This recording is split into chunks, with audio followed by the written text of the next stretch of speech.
You are being recorded, gentlemen. Good evening. I'm calling this special meeting of the Town of Thompson Planning and Zoning Commission Subcommittee on Zoning Regulation Review to order. It is June 22nd, 2021 at 7 o'clock p.m. Forget the volume.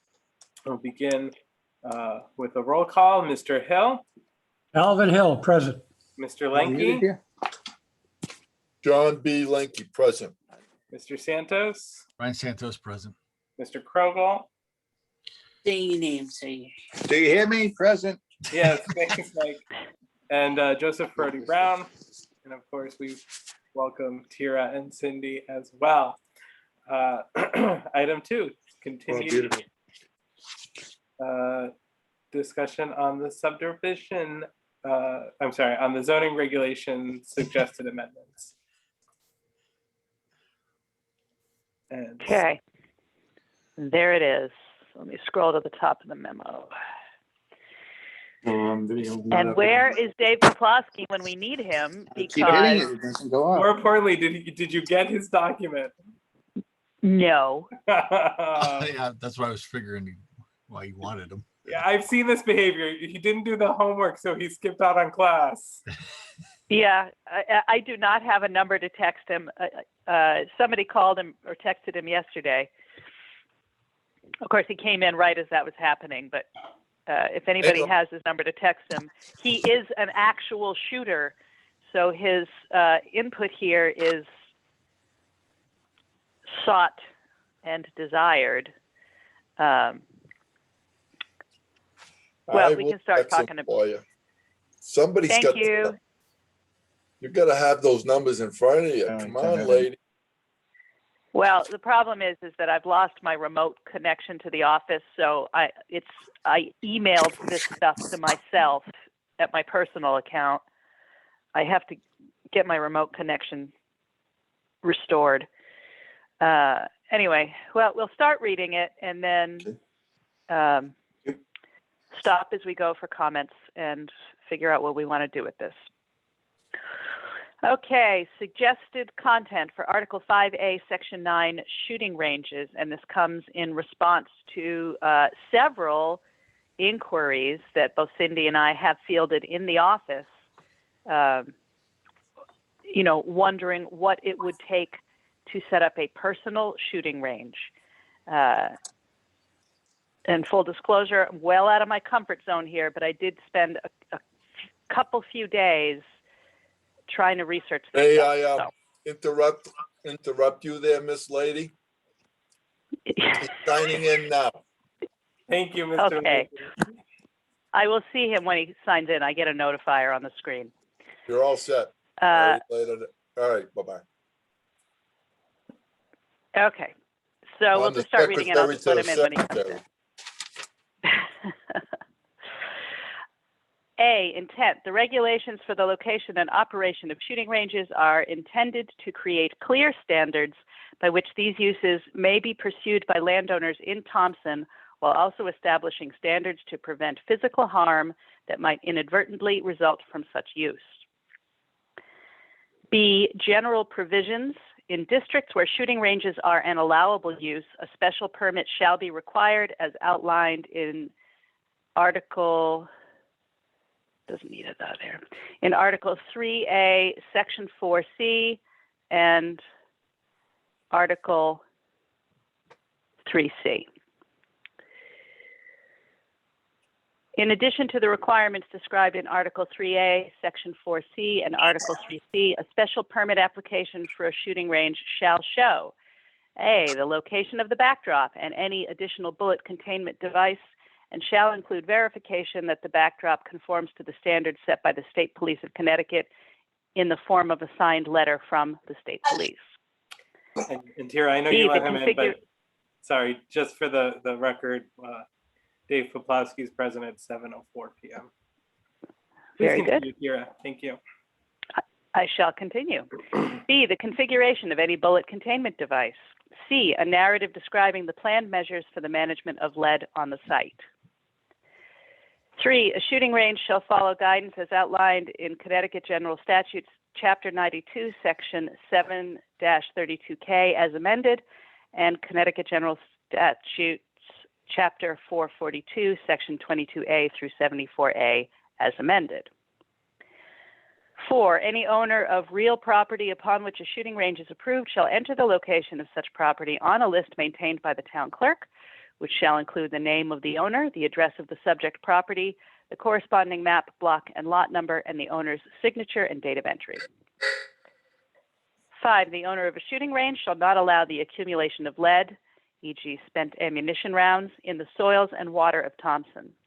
To avoid such accumulation, the operator of any shooting range shall follow the guidelines described in the EPA publication, Best Management Practices for Lead at Outdoor Shooting Ranges.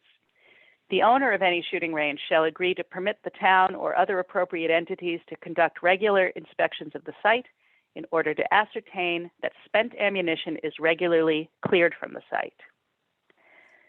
6, a special permit for a shooting range shall not be granted to any person convicted of any felony offense. C, private shooting ranges. For the purposes of these regulations, a private shooting range shall be one that is located outdoors on a privately owned parcel and which is operated solely for the personal use of the property owner. A private shooting range shall not operate as a business. Provisions for shooting ranges operating as businesses are described below in Article 5A, Section 9D. 2, private shooting ranges are only allowed in the rural residential agricultural district. 3, a private shooting range shall not be located closer than 1,250 feet from the boundary line of any adjacent property or public right-of-way.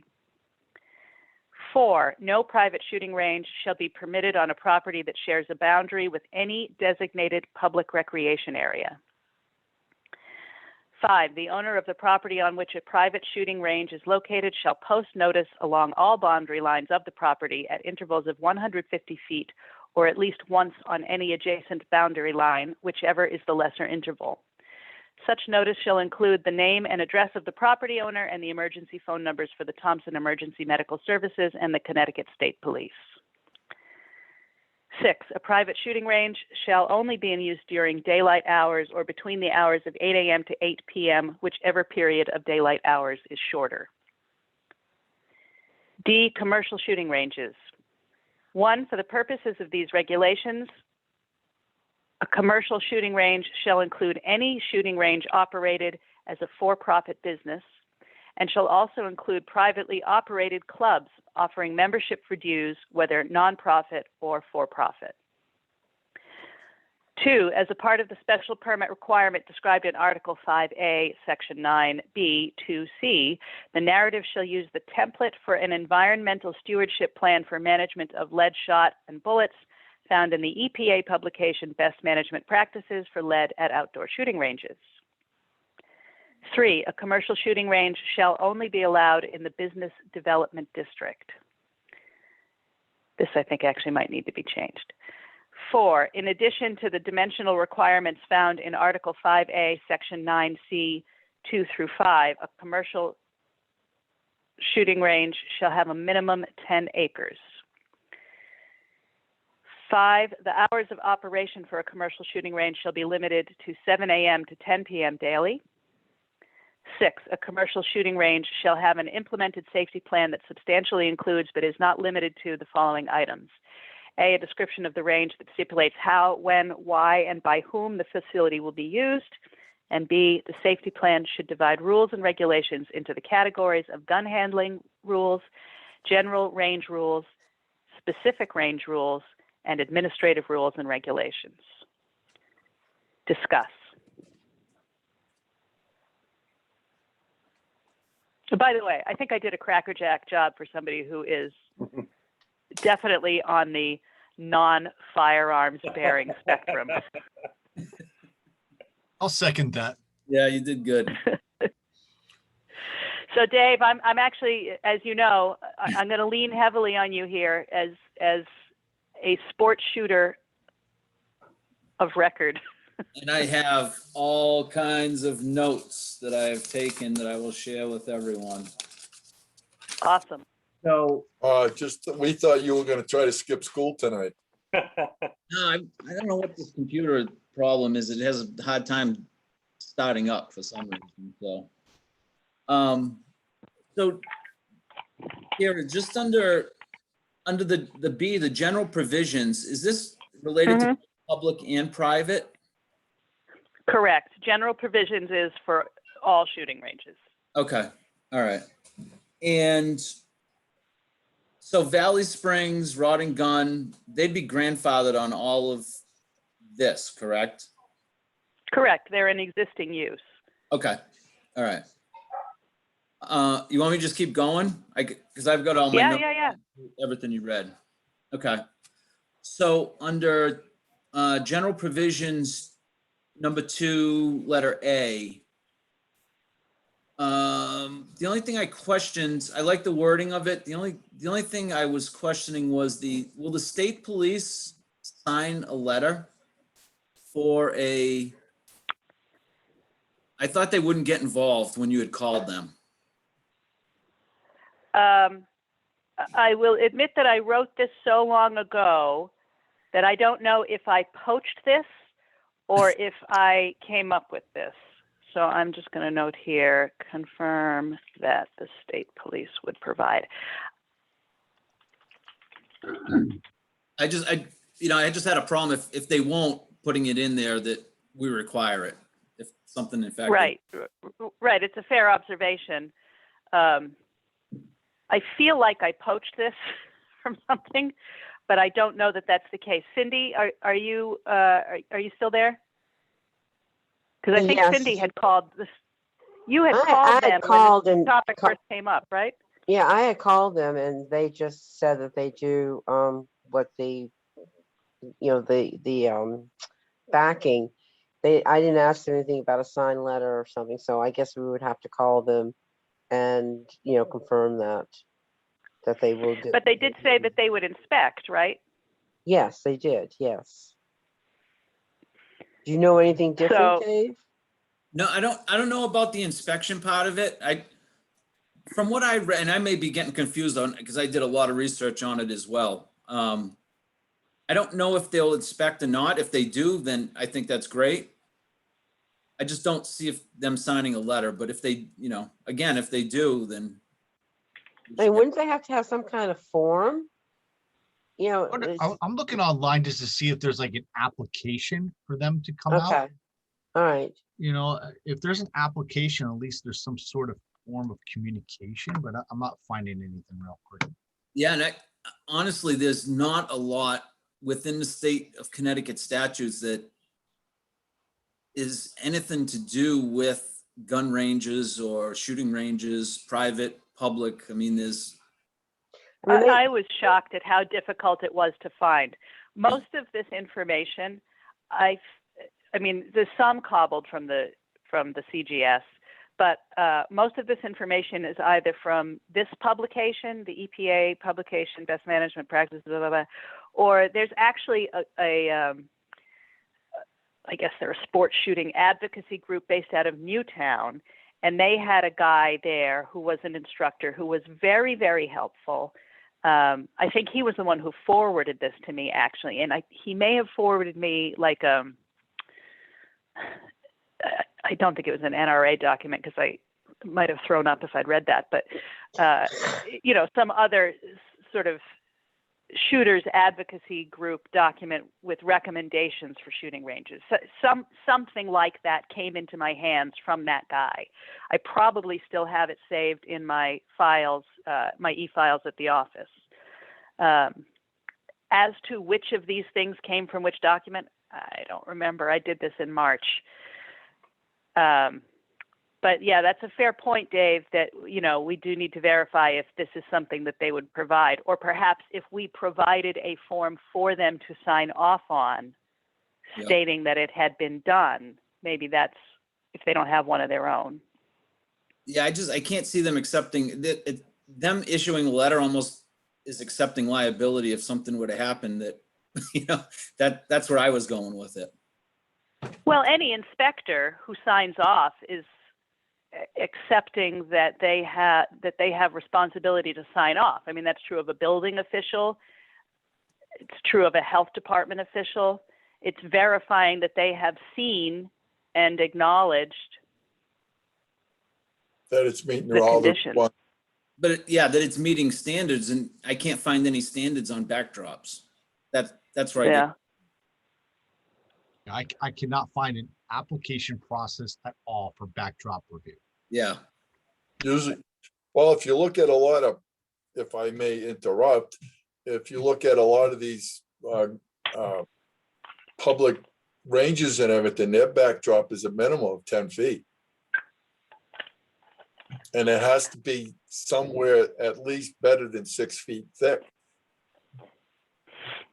All right. So the upshot of this is I need to verify if they have a standard or if they're just sending some state police cop out to say, oh, looks good to me, because apparently they will inspect. So if they are inspecting, what are they inspecting for if there isn't a set of standards? What I will say I'd is be they didn't, perfect. what I will say is Go they ahead, didn't Cindy. sound too interested in what I had to say. My complaint, so. Awesome. Yeah. What else do you have for notes here, Dave? So on fourth, I'm not sure if this goes at general provisions number 4. This is kind of where I brought it up, but I like the way you worded it. You know, what you included for the list shall include the name, owner. I want it, and up to the commission, but I think we take it a little bit further and say that, it can't be just somebody shooting, illegal guns or we want to see a firearm permit for the shooters Mm. or their credentials, their firearm credentials.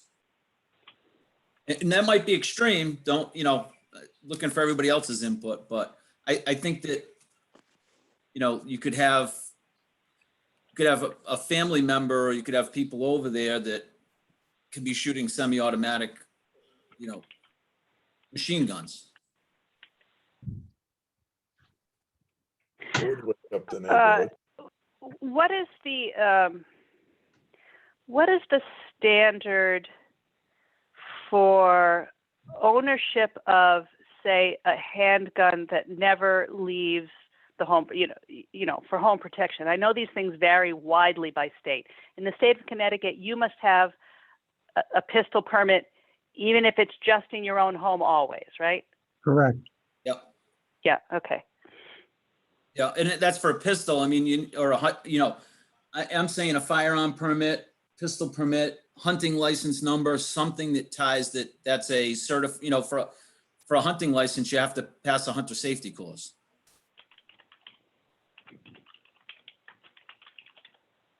But regardless of what kind of firearm you are the owner and user of, that firearm must be licensed under one or another category.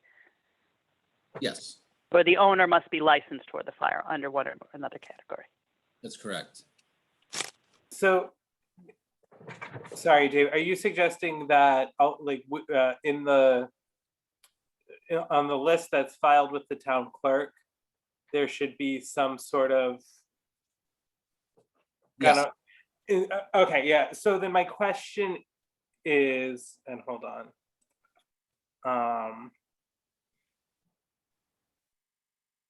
For that, for private, that might work, but for commercial, are you just saying that someone needs to be, the owner needs to be licensed?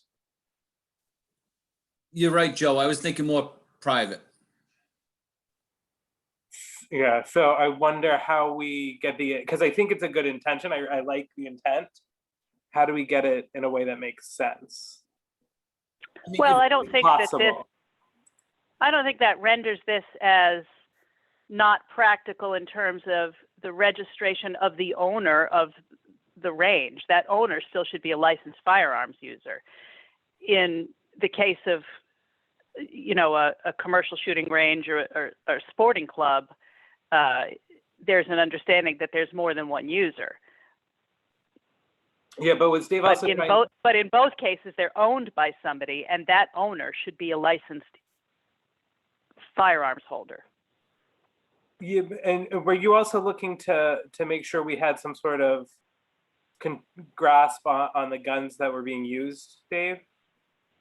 Yeah, I was gonna take it a step further actually and say state registered guns.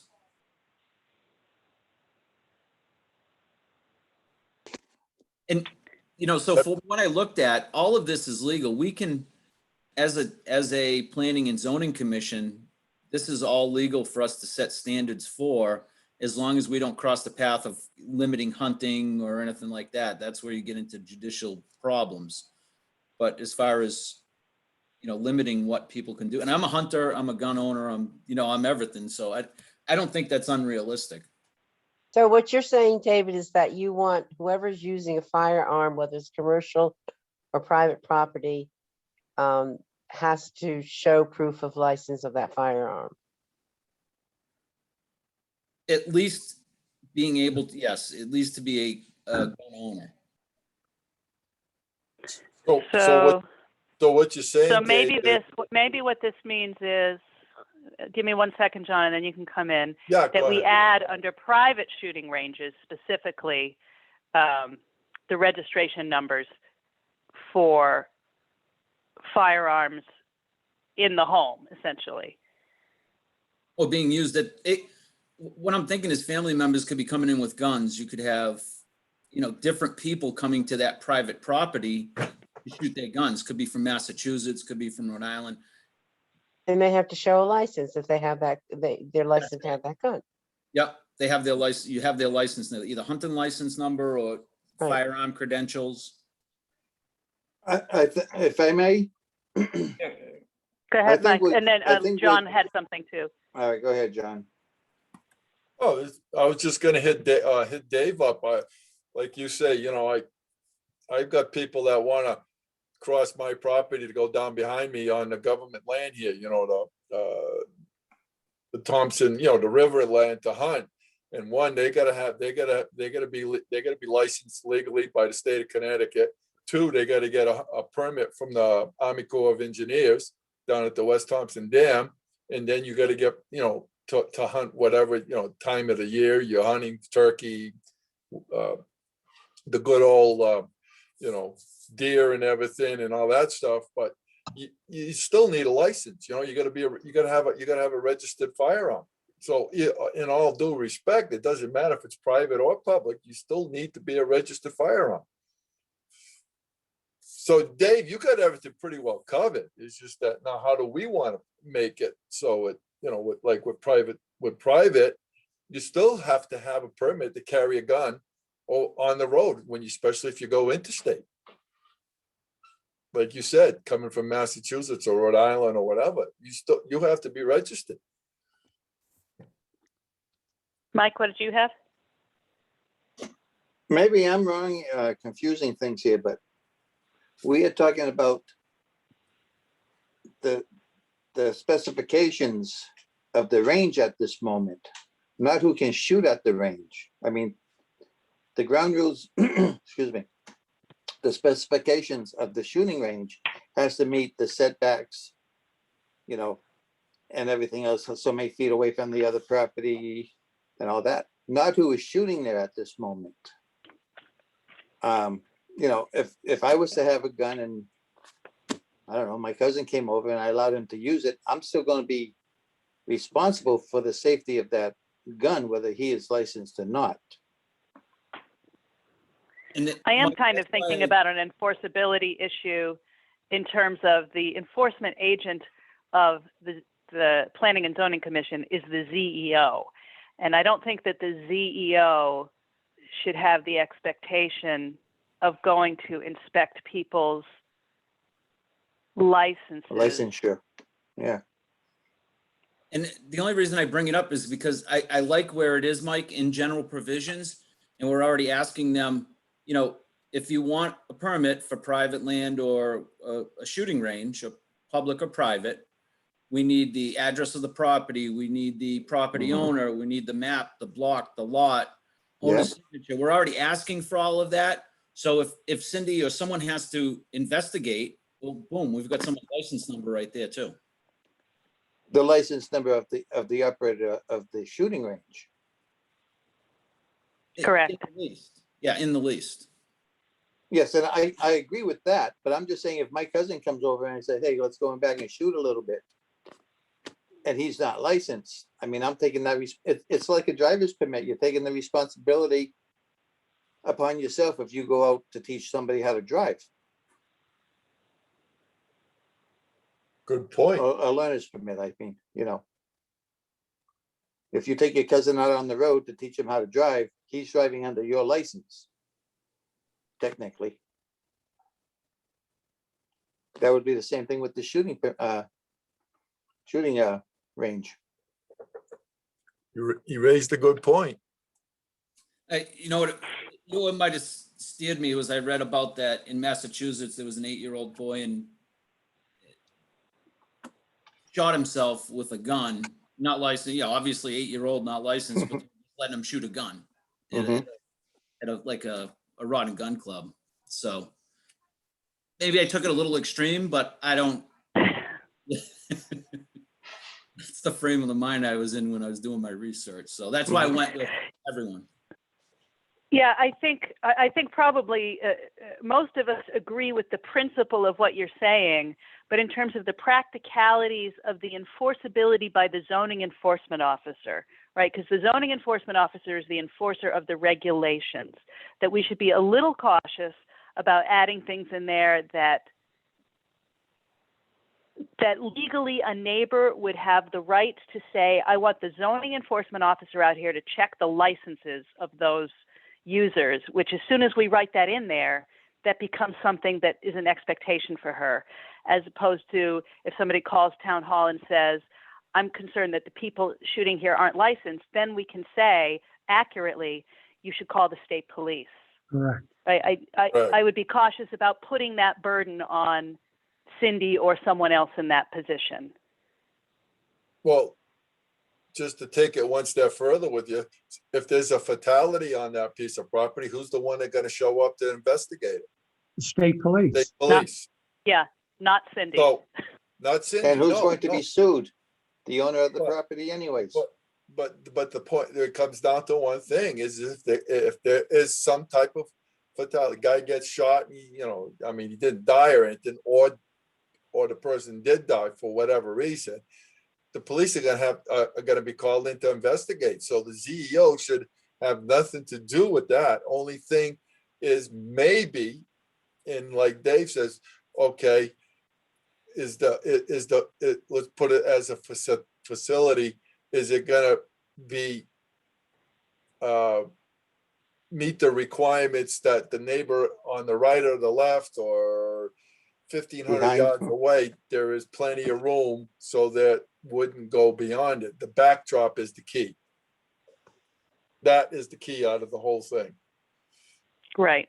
So I just wrote something right after C, making a new item, putting in like after number 2, private shooting ranges, right? I would write, I just typed this up over here.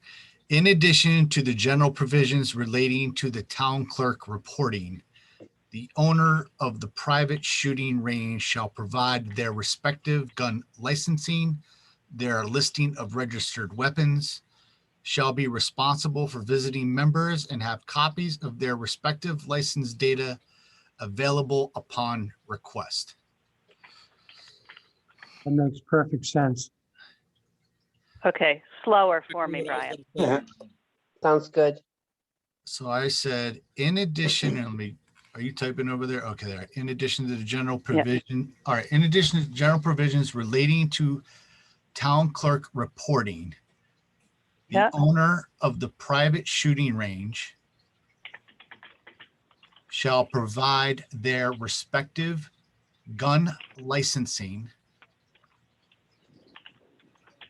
their listing of registered weapons, shall be responsible for visiting members and have, yep, registered, shall be responsible for visiting members. Responsible for visiting members. And have copies of their respective license data available upon request.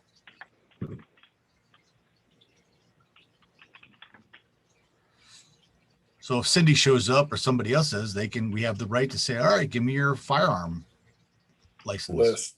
Give me the list. Give you the list.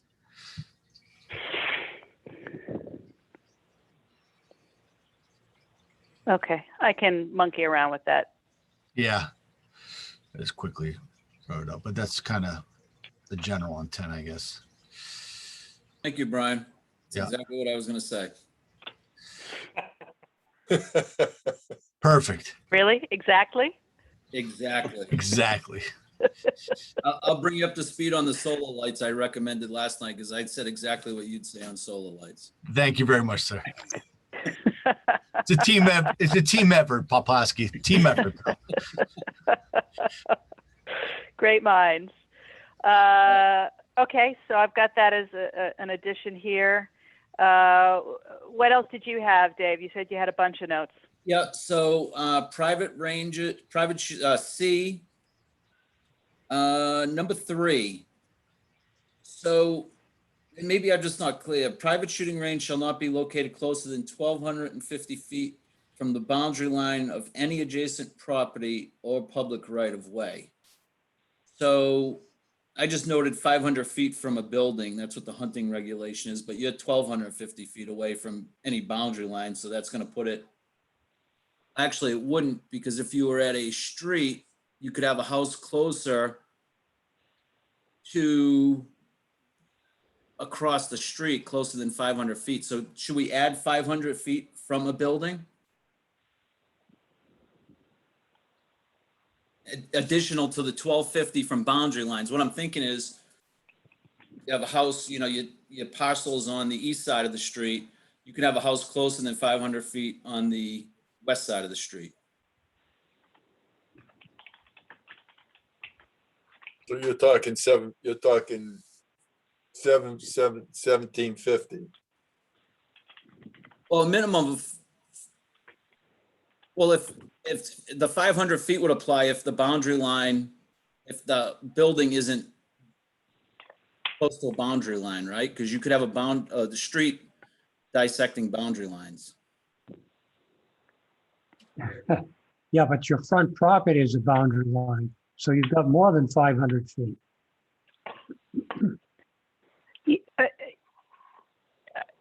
I mean, my feeling is that you mean 500 feet from the building on the property?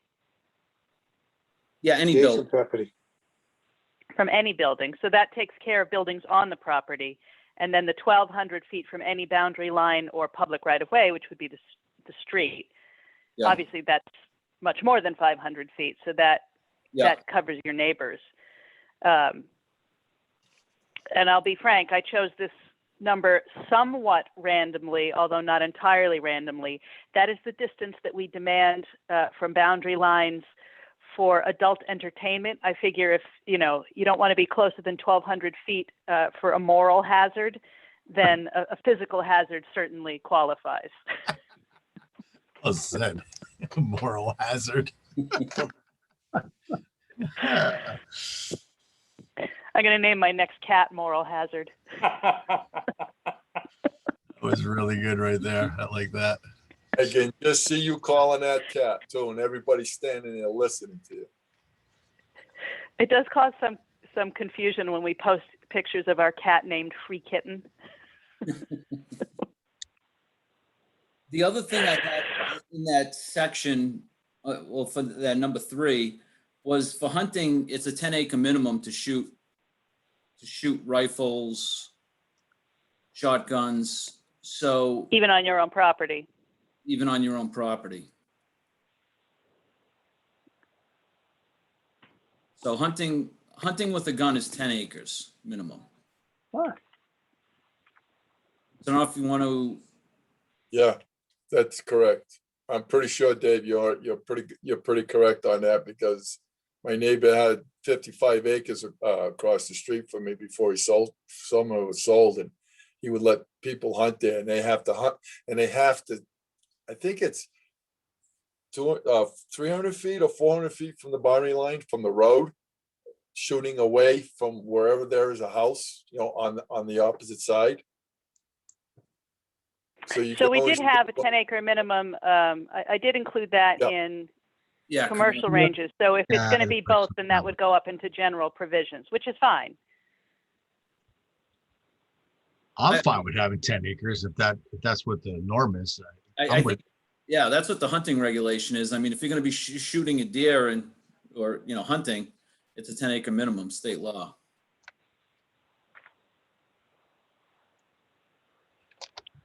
So instead of adding this here,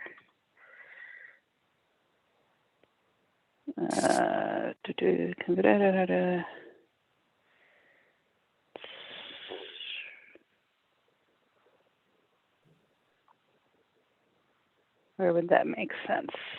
I guess it doesn't really matter.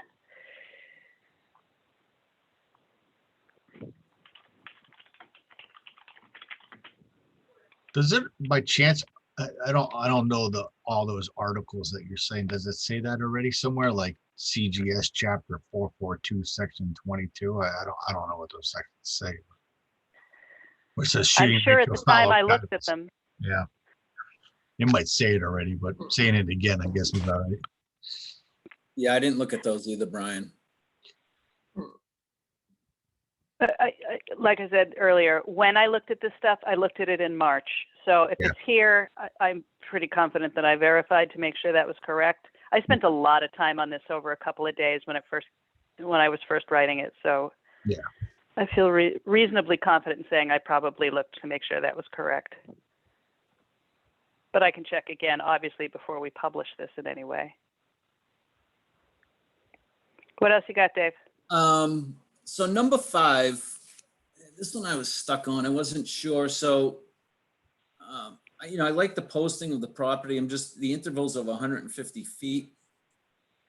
If somebody has 50 acres, they could be posting Yeah, miles. signs on trees for miles. So, Yeah, I'm not sure that I'm bothered by that. I was on the fence.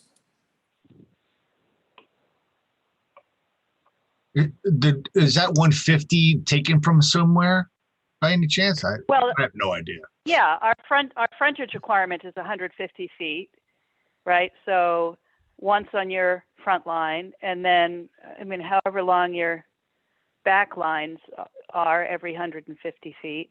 We can change the interval if you think it should be wider. I was thinking 300 feet myself, but Alvin seems to. But I'll speak for myself here. I don't mind having it at 150 feet because then at least you're guaranteed to see the sign, right? At 300 feet, I don't disagree with that either. I'm just trying to get a good visual sense, like, would I see the sign at 300 feet in the woods or whatever? I guess I would. Why is that doing that? Outside my window here, but I don't know. What do you think, Alvin? 300 feet? I still like the 150. Especially on the roadside. Yeah. Or we can make roadside 150 and, the back boundary 300. Can I interrupt here for a minute? Because I've been Go ahead, walking back and forth, making myself some hot tea. Are we going to, on the shooting ranges, isn't this something that should be in the rear of any property? I don't understand the 150 feet, 300 feet from the road. That's on the boundary, how often you have to post a Yeah, the sign signage. essentially saying that there is a shooting range here. Oh, okay. So I- it's just I'm like when sorry. people post, no hunting signs or no trespassing signs Okay, on their I'm property, sorry. don't come here. This is the opposite. This is, Okay, I'm this sorry. activity is occurring. Yeah, I was walking back and forth. For everybody's information, I had a great trip in California, but I came back with a damn cold. Yeah. Don't go to California. Gloria walks in the office today. She says, "Oh yeah, everybody I heard that went to California came home with a cold." I said, "Thanks. Now you tell me." Okay, I apologize. I'm sorry. No worries. I'll put Okay, so myself we have on a mute. we have a 10-acre site, and then every 150 feet around the entire perimeter is going to be a sign. Just trying to. Seems like a lot of signs. Now, for me, I don't really care. I'd rather have the sign than not have the sign. But maybe we should meet in the middle and do like 250 or something. I mean, it does seem like a grotesque amount of signs, but Like Well, Alvin I said, mean, would it seem like a grotesque amount of signs if a stray bullet crossed your property, inadvertently, I don't know, killed your neighbor's dog, sure. and they said, I had no idea. I would never have let my animal out there if Yeah. and maybe there's only a 150-foot border with that particular property, right? Yeah. I And mean, they do fall I'm down. gaming it out. That's an extremely narrow, like, oh, maybe, what if? Yeah. But it is protective of the owner as well as the neighbor. Thank you, Joe. I see your comment. Yeah, I think I'm good with 150. Yeah. They fall down too. So I guess more is better. So let's stick with the 150. The hell with it. And it's not like you have to do it all the time. If you do it once, it's a cost of quote unquote doing business, even if it's not really a business use. It's respect for your neighbors and it's protective of you as the owner, saying, I have done my due diligence. I have posted notice. Be careful if you're walking around near my boundary lines. Even if they send letters to them, can't say they didn't receive it. That wouldn't be a bad, put that verbiage in for that. Well, it's a special permit process anyway, so that would apply. Okay. Okay. All right. all right, my next one What is, else you got, Dave? Wait, what did John say about sending letters and what did you say about special permit? We're proposing that this is a special permit only use. Right, but you don't send letters for special permit. You send letters for public hearings. Oh, yeah, sorry. Thank Okay. you, Cindy, for the You're correction. welcome. I'm going on mute. Tiara, number 6. So my comment Mhm. here was, and I don't know if this will push this up to general provisions or not, but I think that Sundays, similar to hunting, is no shooting. Is that so? I did not know that. Yeah, there's no hunting on Sundays. So the only caveat would be if it was an indoor range, like Pomfret has, or Woodstock Sportsman's Club has an indoor range that's totally enclosed and they shoot into a gravel bank. Obviously you're not going to hear that. You hear a little pop from like right outside the door. It's not that loud, but I think commercial and private should be no Sundays. Well, commercial would include any possibilities of an indoor range. So no shooting shall be permitted on Sundays. We've stipulated that private ranges are always outdoors, but for Yep. commercial ranges, they could have an indoor one. So maybe that is, or maybe that does go up to general provisions just at outdoor shooting ranges, whether I have private a or question public. on that. Yeah, go ahead. The hunting, is that part of the blue laws that, never got changed years and years ago? Because I'm thinking, not that I'm saying it should happen or shouldn't happen, okay? But weekends is when you're not working. And if you want to enjoy your property, we're now saying they can't enjoy their property. And if you're 1,200 feet away from somebody else, that's quite a distance anyways. I'm just saying, you know. Yeah, I most- think, I think that's a reasonable point, Mike. I like the consistency of, you know, I like consistency with the hunting rules. Yeah, 'cause I hear you on that. I'm just making out a point that, you know, everyone Yeah, and enjoys I think it's a their peace fair and one. quiet when they're home, but at the same time, if you want to enjoy your property, you can't.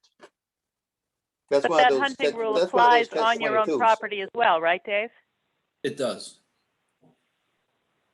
And it's one of those catch-22s. Cindy, can I ask you a question? Sure. We have to hold a public hearing for every special permit application, don't we? I don't have the book in front of me, but I believe that we do. I'm pretty sure we do. Yeah. But okay, I guess that's neither here nor there. yeah, okay. Yeah, yeah, I don't have the book in front of me, so, special permit. We'll cut her some slack. She's sick. Yeah. Enjoy the tea. Put Yeah. some special in it. All right, So maybe instead of this here, yeah, you're right. we'll Okay. stick it up here. That's what I was thinking. It was down there, but I yeah. thought that it was probably better up in general. I'm just sticking it randomly somewhere right now. I mean, if everybody agrees, I don't, you know, I'm just throwing this stuff out there and And who's going to enforce it? You don't want Cindy out there on a Sunday afternoon when somebody is shooting? Well, at least if there's a complaint about somebody shooting on a Sunday afternoon, we can at least write them and say, hey, you should cease doing that, right? We have it's written up that way, right? I think this is more if somebody was complaining about it. Unless you put a provision in, it says you can only shoot on Sunday from, say, 10 to 2. You minimize. Well, I agree with Dave that and Joe, that I feel like we should stick with the whatever that was that you just said. I'm not a hunter, that it doesn't allow it on Sundays, because it seems like that's the norm and people should know about that, right? Yeah, well, I mean, what's the convention at Valley Springs and the Rod and Gun Club? Are they permitted to shoot on Sundays as they operate now, or no? Right. Calvin, you're a member there, aren't you? I don't think they do. They do shoot on Sunday. I don't, from my recollection. But I'll get a hold of Dave Duquette and Ronnie Duquette. They're lifelong members. Well, how about this? I can ask Kelly tomorrow at the office. Yeah, I mean, that's there not, you go. Okay, how about this? That if they do allow shooting on Sundays, we allow shooting on Sundays, and if they don't, we don't. I mean, because they've been around for so long that if they have been doing it, people are not complaining. Overall, we do hear them on other days shooting. I'm just saying. I can check. I'll check with Kelly tomorrow. Now let's just see what they say. Yeah.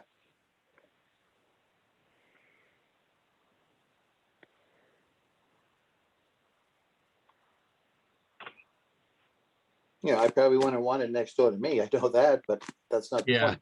I was going to say the same thing, Mike. Actually, I was going to say that.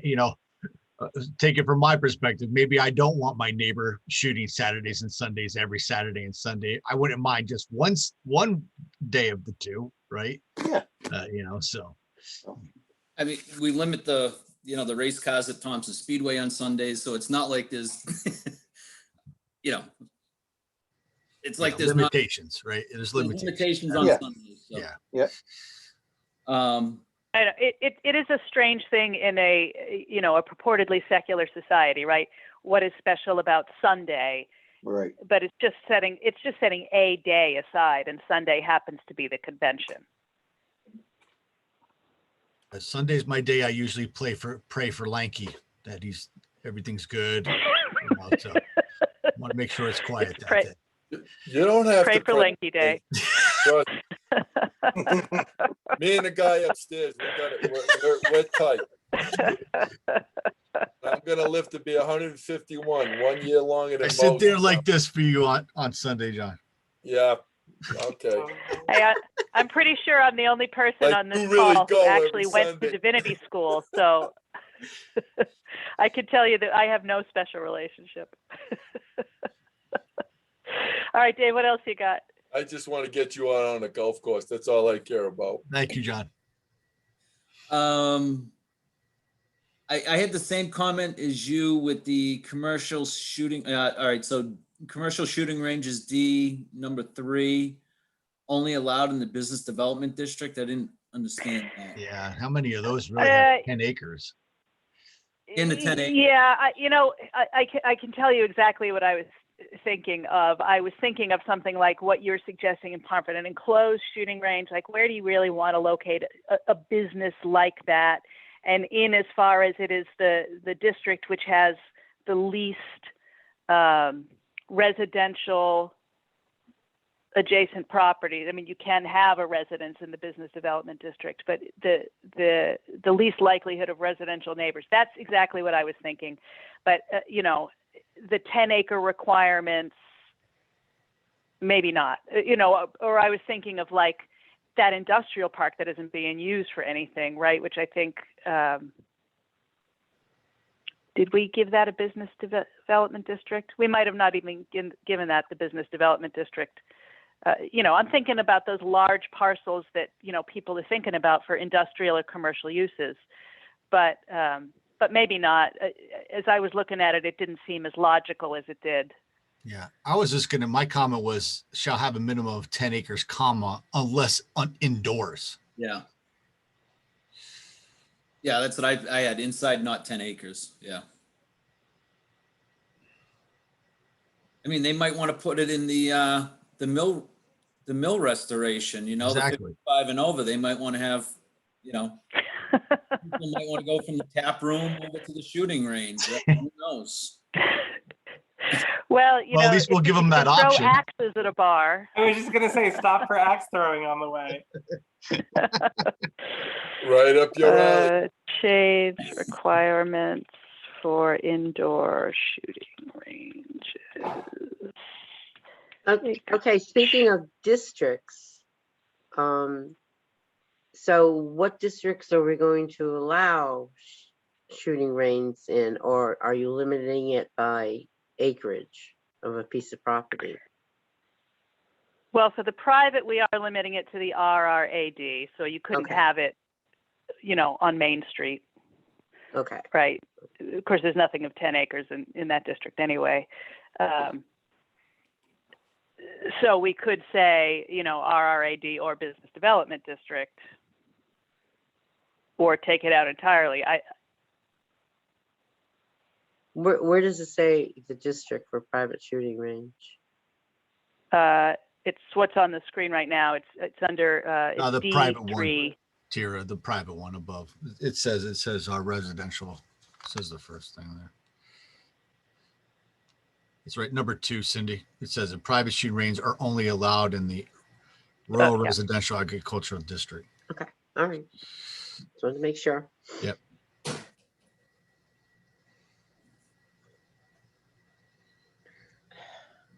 Yeah, so this is open for discussion, guys. Where, what do you think is appropriate?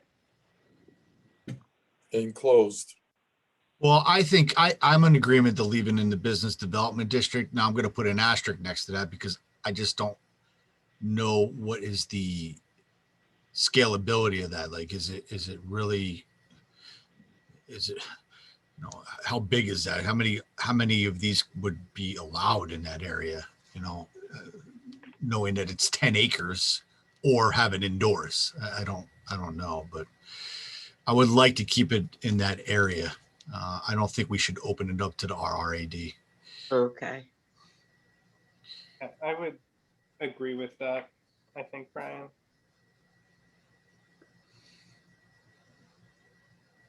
Okay. All right. Anything else, Mr. Poplawski?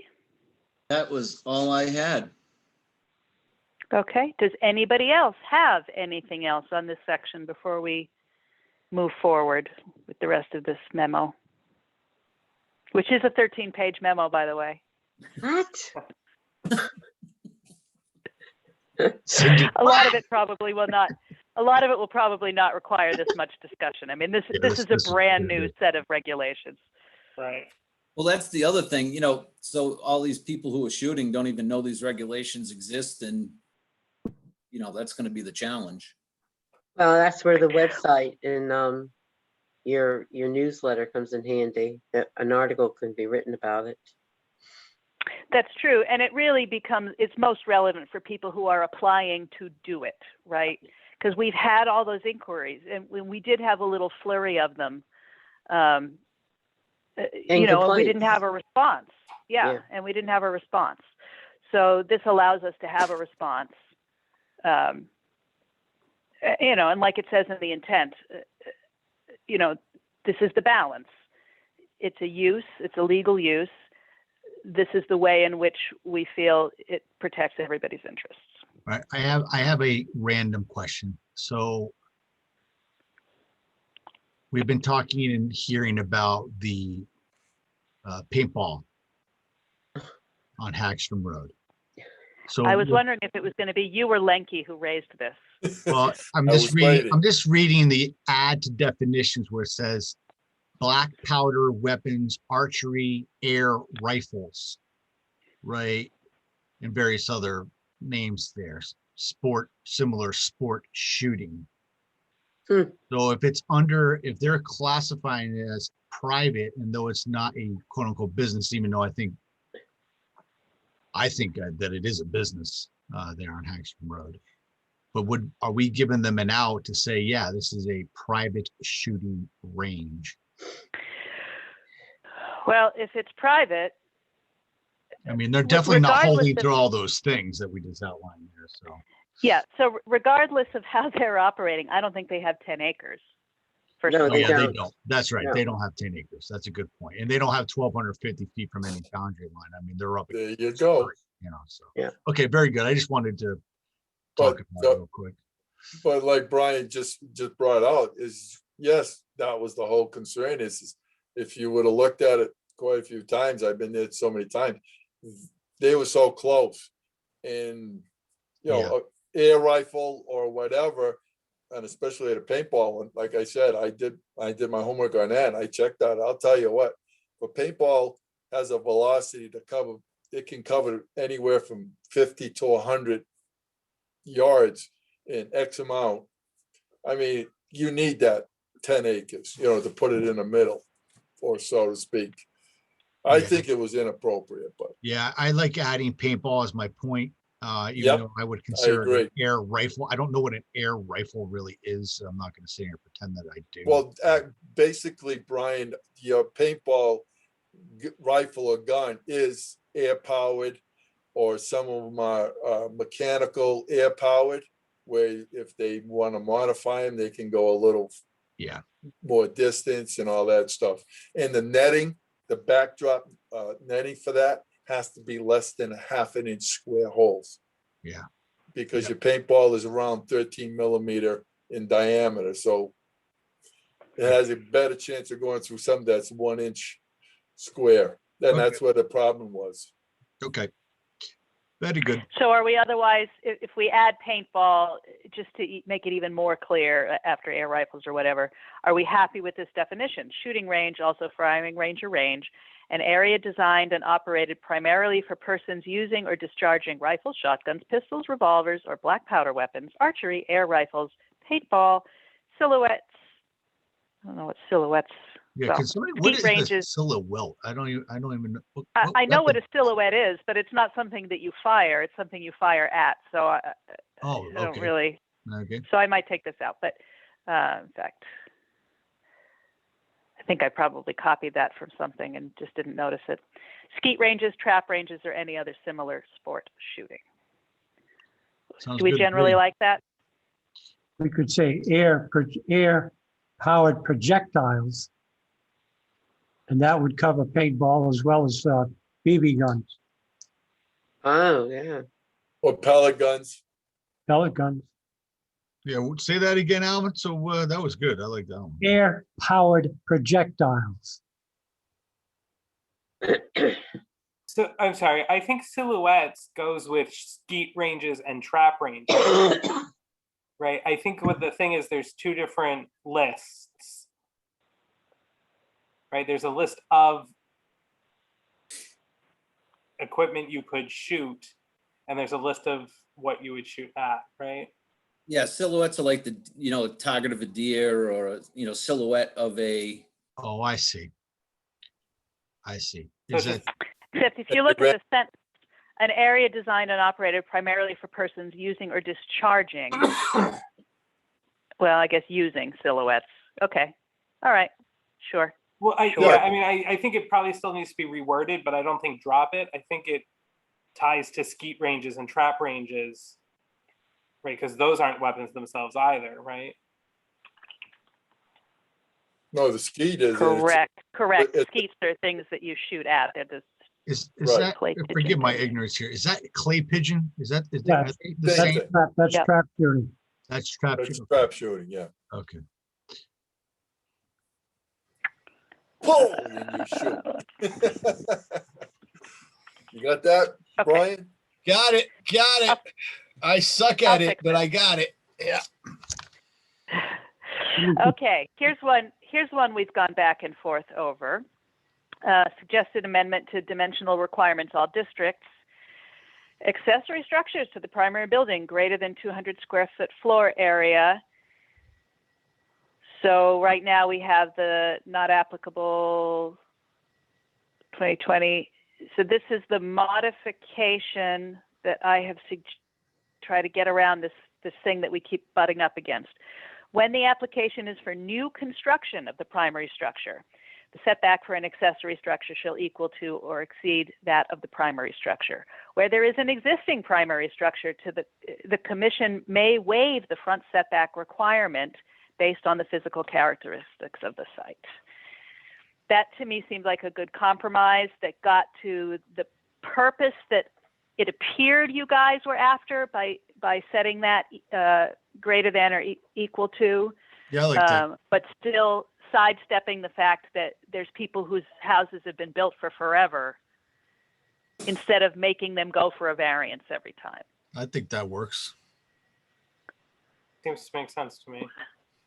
How do you feel about that, Cindy? Do you think that gets to the problem that you've been encountering?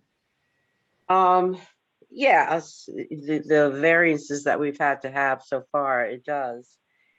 So you're still requiring it for new construction. New construction.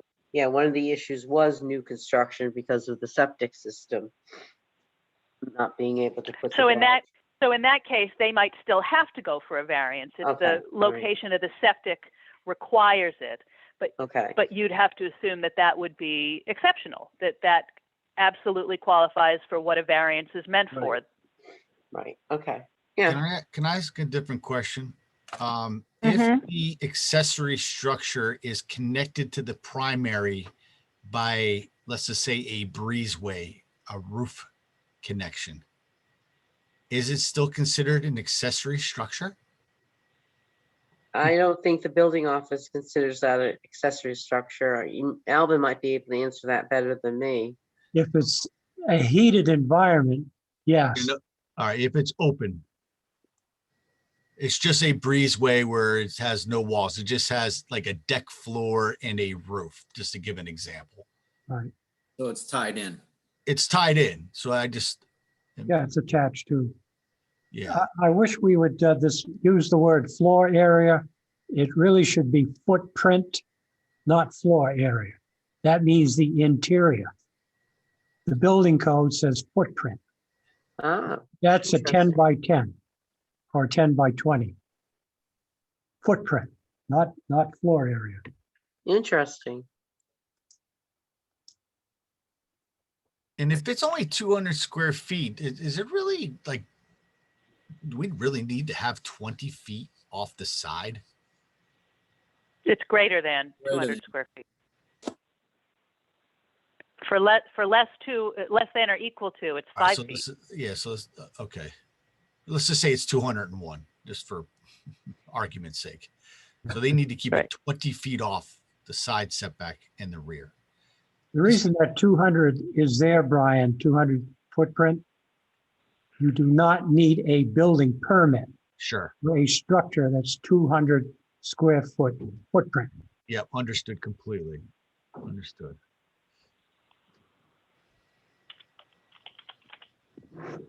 Okay. Oh, so we're generally happy with that change? So I have a question. I want people to be happy. Okay, for the application of new construction of the primary structure. So what you're saying is any existing buildings that are out there now, you would be able to put an accessory building in front of it? As long as they have the front setback. Right, as long as they meet the setbacks. Right. Okay, I'm good with that. Question. Yeah. Hold on. Where there's an existing primary structure. So, I build a house 5 years from now, 6 I see where years you're from going now, now. I want to build an accessory structure. Footprint. Right. I mean, like, can I get around this regulation by just holding off and building my accessory structure later? So you have an existing primary structure, though. You've already built that. Yeah, like 2 years from now, I build a house. 2 Yeah. years and 3 months from now, I say, hey, can I get a waiver here? I guess we'd have to put a date into it. Where there is an existing primary structure that predates the adoption of these regulations, the commission may waive the front setback requirement based on the physical characteristics of the site. Resolved? Resolved. Thank There you go. Stop building your house, Joseph.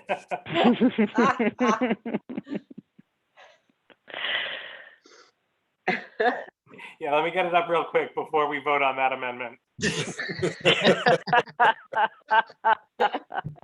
Like insider zoning. I don't think you can get that 10,000 square foot thing done that quickly. Sorry. I think that would definitely qualify as a white collar crime. Yeah.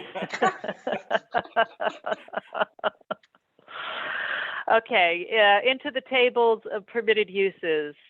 And this responds to some back and forth we've had over the difference between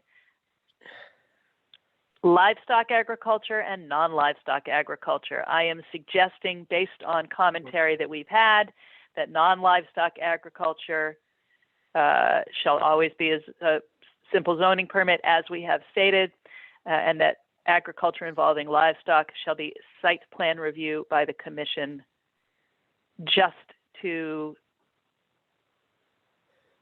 try to head off some of the controversial issues that we've seen. I don't know. I mean, maybe we need that, maybe we don't.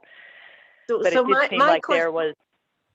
my ahead. question is, you have existing, is that existing livestock Building. or existing building? And they want to put livestock in it? Okay, that's all right. Yeah. That answers that. Okay. Yeah, because this is always this is the construction type. This Yeah. is when you're building something new, and this is the use that you're using the constructed structure for. Right. Okay. Okay.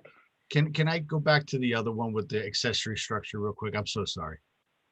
The last sentence there, the commission may waive the front setback requirement. Can we just say the commission may waive the setback requirements? Instead, just in case we need to modify something else for the accessory structure? Well, I mean, those are the circumstances. This is the front setback stipulation with the Yeah, equal to or greater know. than is the only one that caused us trouble. Yeah, Any applicant always has the right to go for a variance, understood. right? And that's what you have your setbacks for. Yeah. If you accept the need for setbacks, which generally, that's one of the things that zoning tells you. Okay, we'll stick with This the two. particular one is the one that caused us some trouble. Understood completely. Okay, I'm sold. Very good, thank you. Okay. Sorry for the digression. Cool. That's okay. Never be sorry. Or be sorry, but But not. never tell people. All right, so let's talk about crop farming versus animal farming, I guess. How do we feel about this set of new stipulations? Well, is this agricultural livestock? Is this for actually making a profit on it, or is it this is somebody who wants to have a few horses and a couple of cows? I think it's like somebody wants pigs. They're gonna raise pigs, right? I think it's livestock. Yeah. Right. So the definition that we've chosen, right, is the difference between pets and non-pets, essentially, right? We've said what pets are, and Connecticut General Statutes says what livestock is. We've also made some stipulations about household poultry, right, because of the scale of that. But I don't know that you would want to get into how many cows constitute agriculture or how many goats constitute agriculture, because you're talking about manure management for all these animals. Horses are a weird thing because horses are big, stupid pets, right? They have no general agricultural function. People treat them as pets, but they don't live in the house. They don't fit our definition of a household pet, which is why we have all these questions swirling around, that have been submitted about, well, what about horses? Blah, blah, blah, But I'm just looking at farm animals. Farm animals. Yeah, and I think I like this. I think this makes sense. And we do have, right, if it's a large scale operation, if it's an operation that we're like really concerned about, we have the authority to bump it up to a special permit, right? If it's like, I want one cow, then I think it's easy enough for us to deal with that at a site plan review, right? I agree. Could we not add for profit livestock? I think you want to stay away from that because, well, for a few reasons. But a person could choose to be a self-sufficient farmer by raising broods of pigs, right? Even if they're only raising them for their own consumption, that's a fairly intensive form of livestock agriculture, even at a small scale. Again, not talking about the household pet pigs that are like big ugly dogs that live in the house and their owners follow around them with pooper scoopers. We're talking about regular old farm animals. If you're a homesteader and you're milking your own cow, raising a brood of pigs for yourself for your annual bacon, you might not be profiting from that, strictly speaking, but the use is still agricultural. I agree. I think it's fine. Also, remember, we've made some statements about being farm friendly, right? So, Yeah, sure. Uh-huh. Again, you're treading that balance to be as friendly as possible for people who want to partake in agricultural traditions, whether for profit or not, whether for homesteading only or, as a means of making or supplementing a living while still having some concern for the neighbors. I always bring this one up, but it drives me nuts every time. All the people who go around saying we love this rural town, and then some of those very people will call up and complain that there are roosters. Right? A rural environment has animals that have smells and are not always like the picture postcard. Right. Having said all that, let's move on to the pesky issue of freaking horses.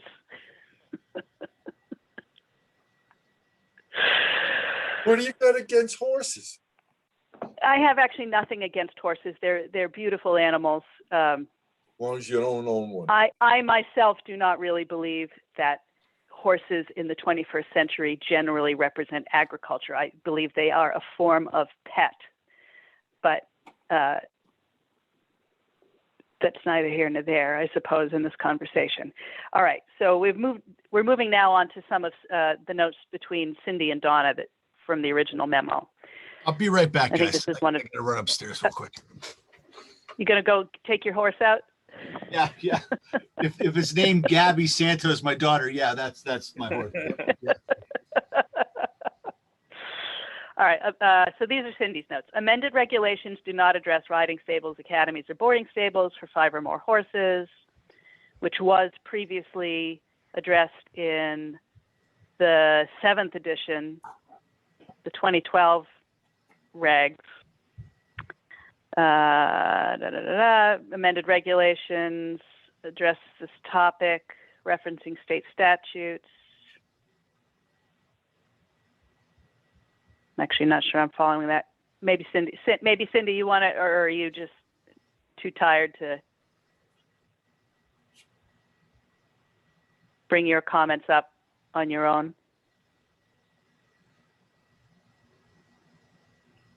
Oh, we might have lost her. I mean, we did discuss this in the March meeting, and I think Joe and I both sort of believed that these things, riding stables, academies, or boarding stables, were covered by farm-based recreational activities. Cindy disagreed. Okay, I'm back. I'm here. Oh, there you are. Okay, so I good. heard You what have. you said. Okay, go ahead. I guess the big issue that I have in the office when people come in and saying, can I have a riding stable? I just say, yeah, it's under agricultural. So there's, where are the limits of the buildings? I guess that's under agricultural. The fertilizer and manure management. I mean, how do you, I guess if you get complaints, what is the compliance? It's just sort of mixed. It's very confusing compared to what the other ones have. And unfortunately, I don't have anything in front of me to compare it to now. You know, like we're adjusting number 3, I've had inquiries of how many horses one is allowed on their property. We don't address that number per acre. Do you want to restrict it? I don't know. If that's not what you want to do, then I guess you're okay with the way it is. I just don't have good answers for people when they call. Well, I mean, the literal answer is no, there are not limits if you meet the requirements of the setbacks for agriculture, right?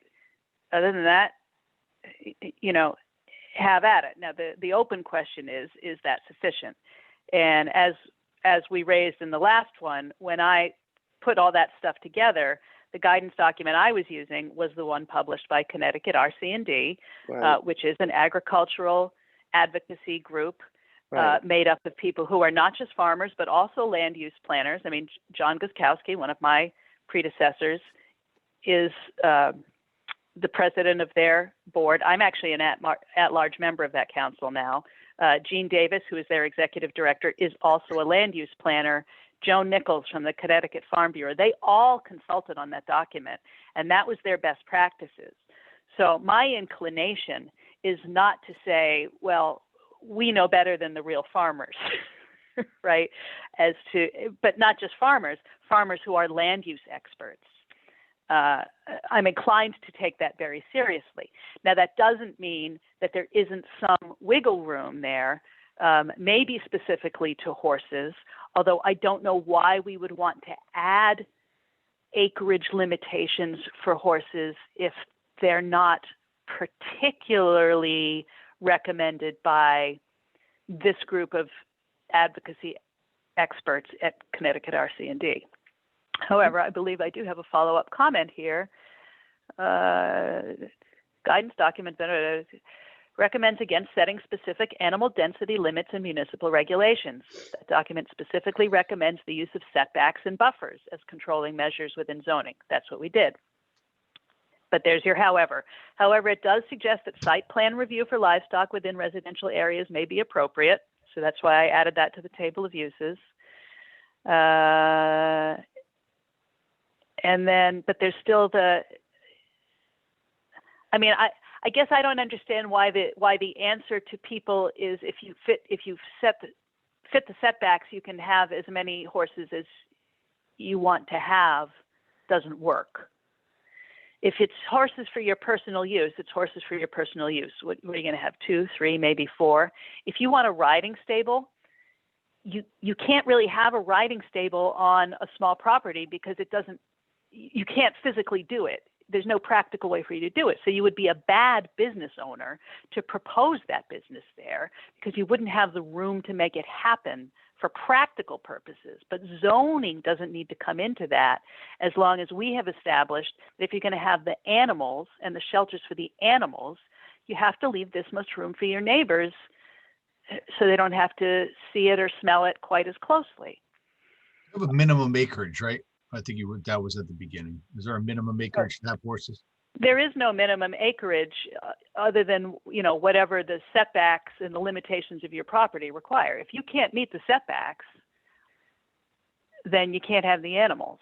If you can meet the setbacks, you can have the animals. And that could be a 2-acre property. I mean, you could feasibly have horses on 2 acres.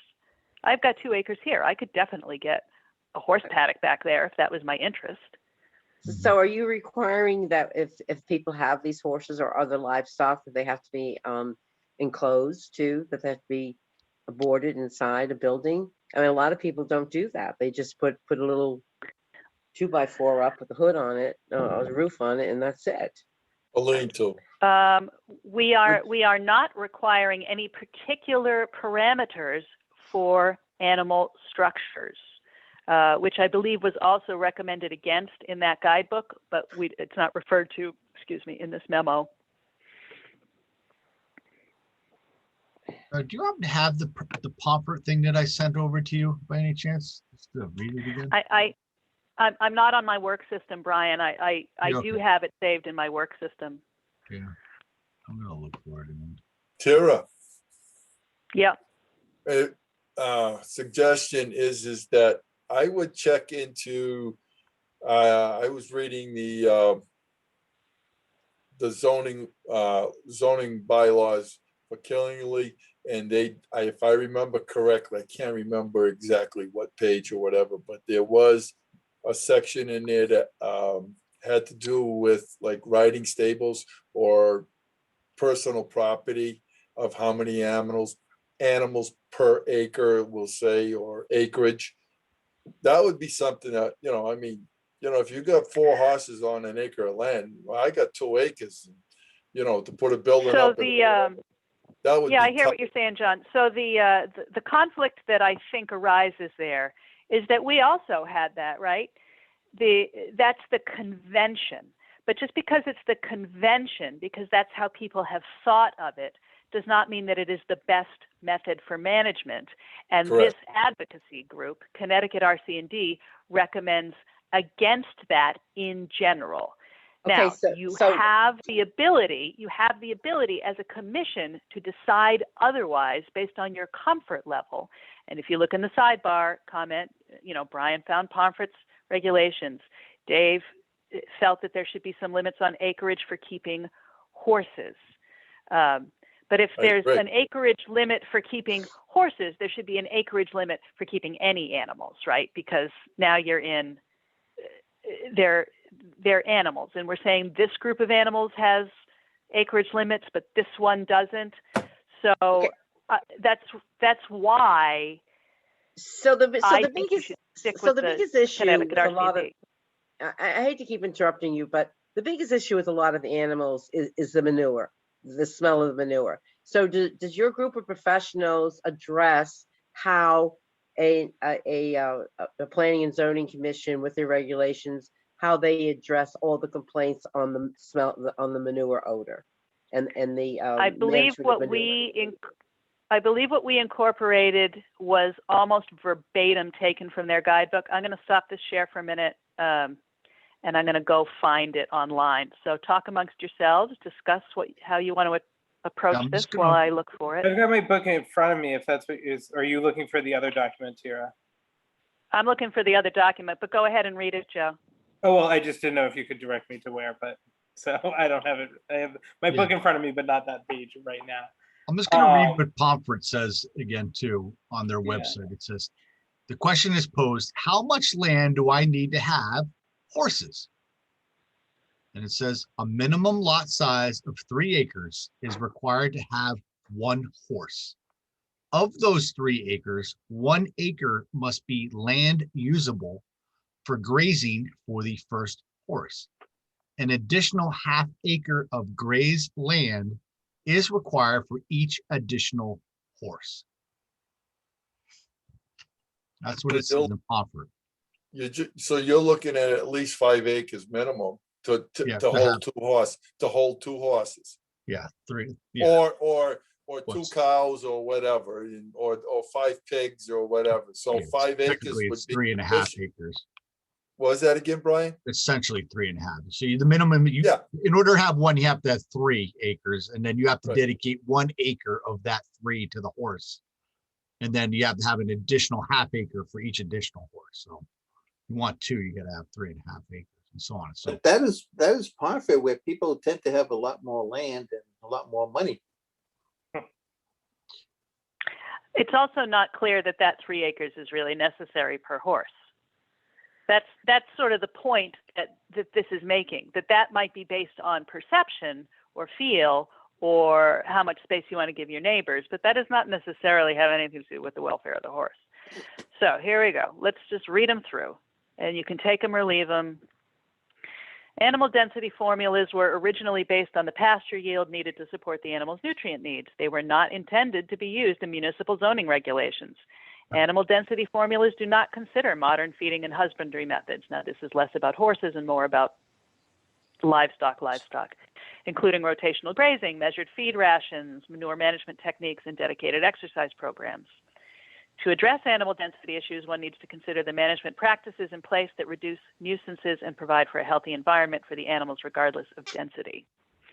Animal density formulas that find their way into municipal zoning regulations can create enforcement issues, raising the expectation that zoning enforcement officers will spend their days literally counting sheep.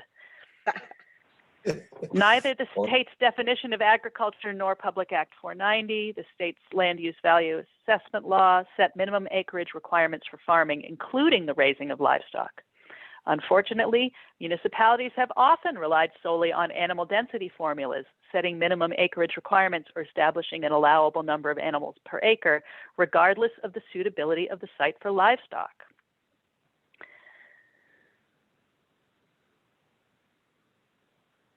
Recommendation. Zoning regulations for the raising of livestock should focus on setbacks, buffers, and site suitability to minimize impact to the environment and adjacent properties. In moderate to high density residential areas, it may be prudent, so moderate to high density, you could make the argument that with acre minimum zoning that could be moderate. It may be prudent to restrict agricultural and farm use to some extent. In those areas, a permit for livestock should be considered to enable site-specific review and potentially allow livestock where it can be demonstrated to be appropriate, sometimes with conditions.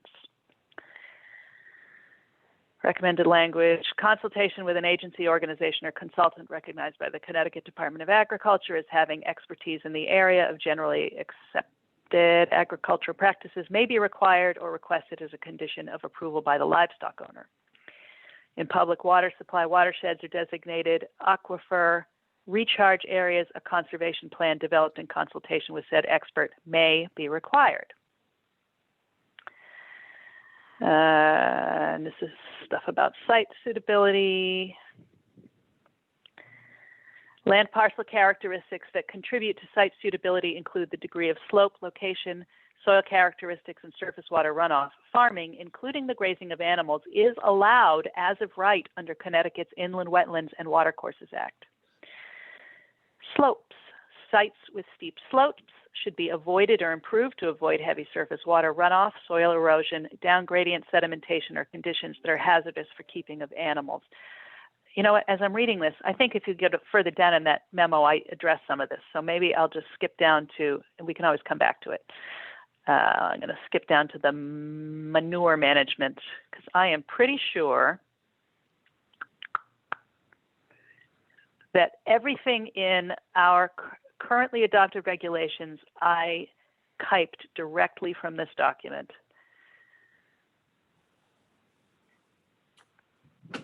Here we go. Manure management, always a popular issue.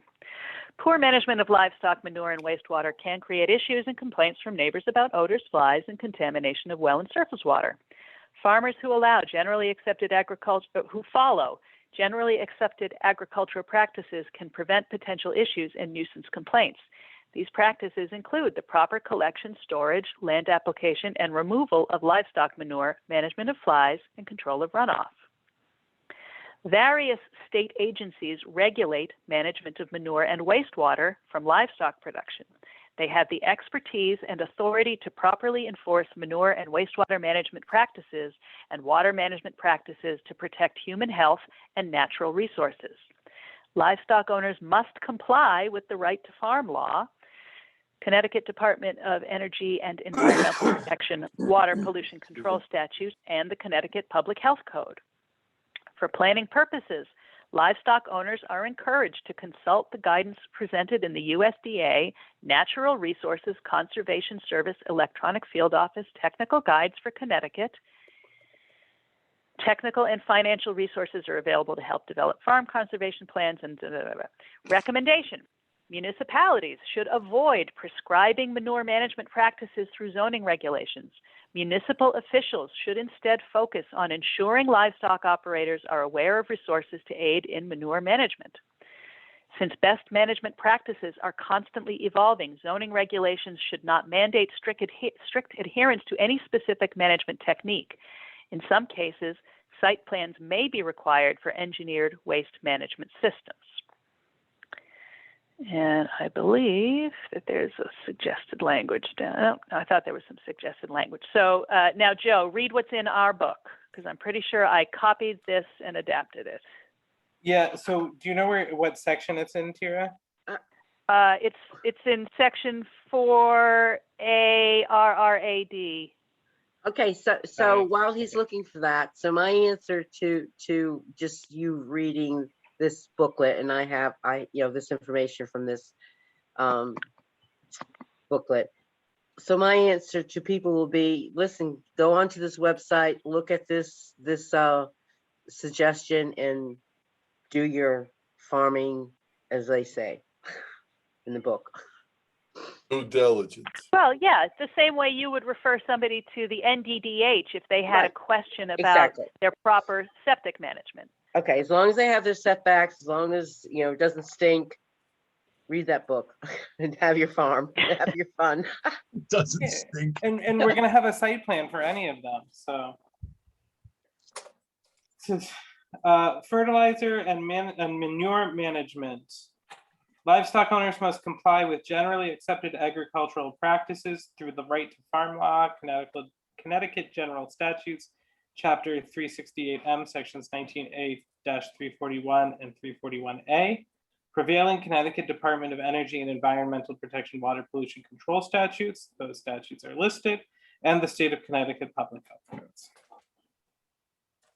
So it's directly listed from that guidance document, and it refers directly to the agencies of expertise.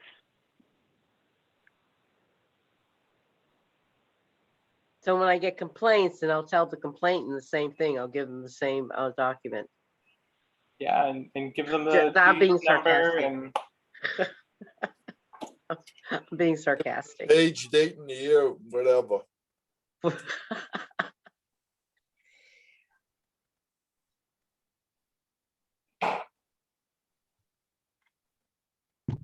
So I think, I think with the site plan, which would be required, I'm happy with the regulations as written.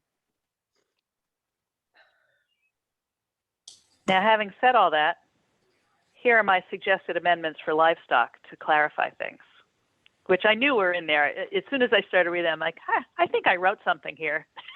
So here they are. And now you can see if this resolves some of the questions that some of you have. Maybe it does, maybe it doesn't. But, you know, much like the others, we can discuss them.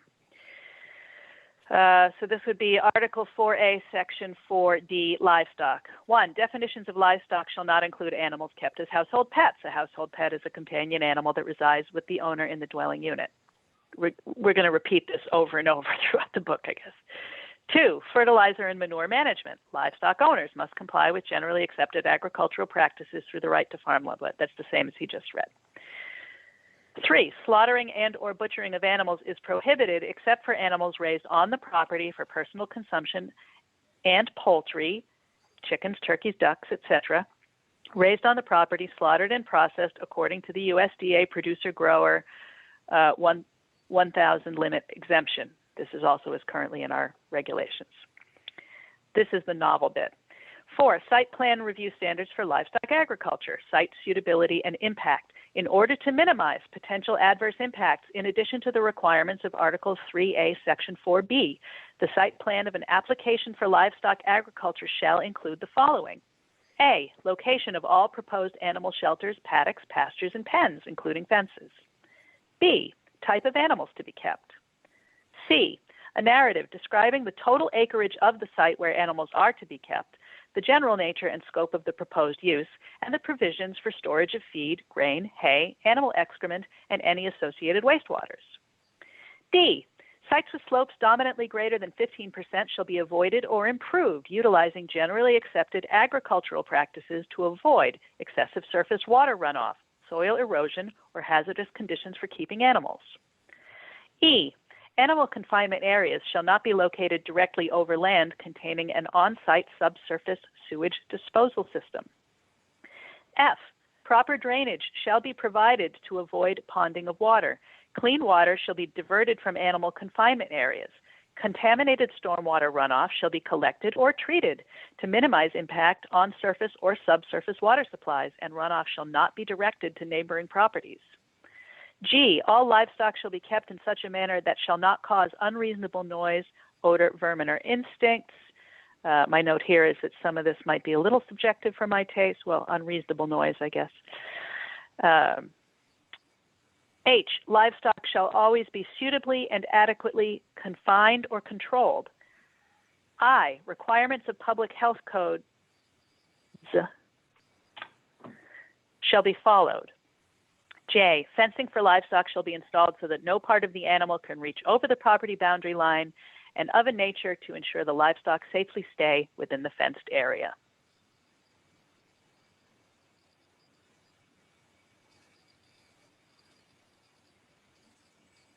I like it. I Could you agree. read that again, please? Come on. Come on, John. You know, John, I can read it to you, but I can't understand it for you. I know. I had to get you laughing. I'm okay with it.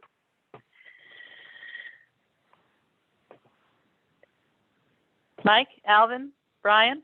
No, I like it. Yeah, Yeah, I have no issue with it.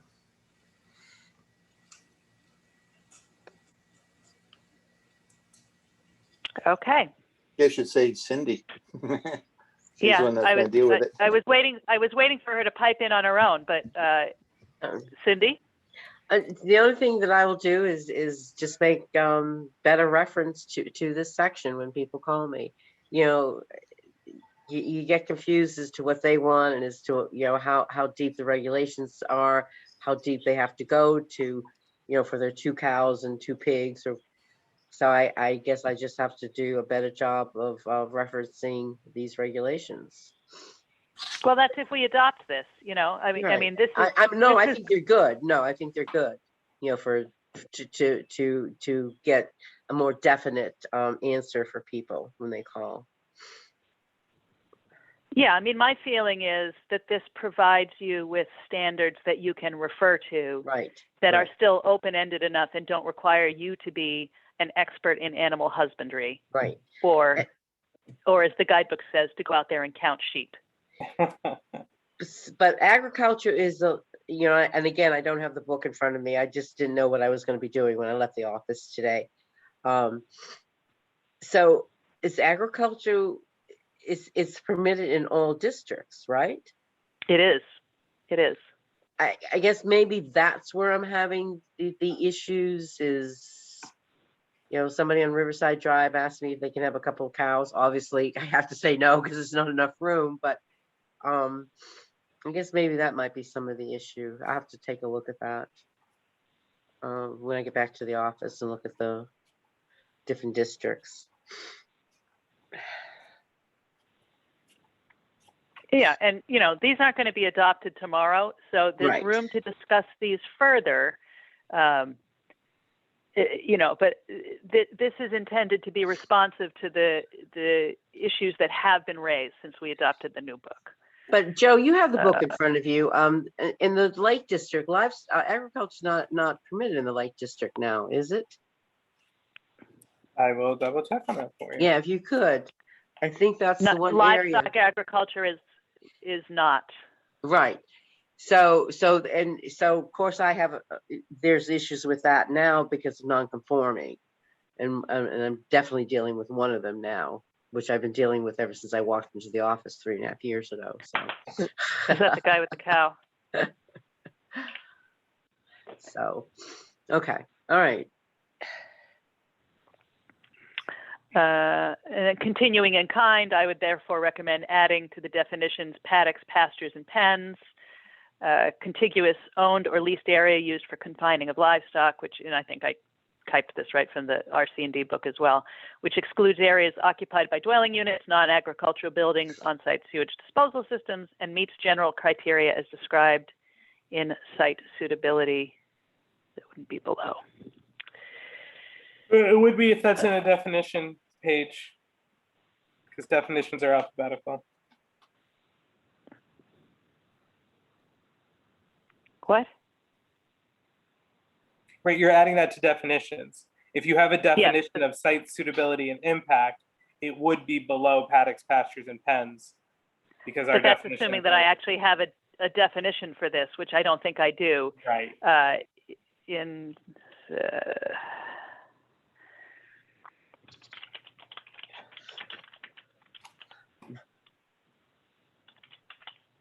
I'll fix this. I know what I mean here.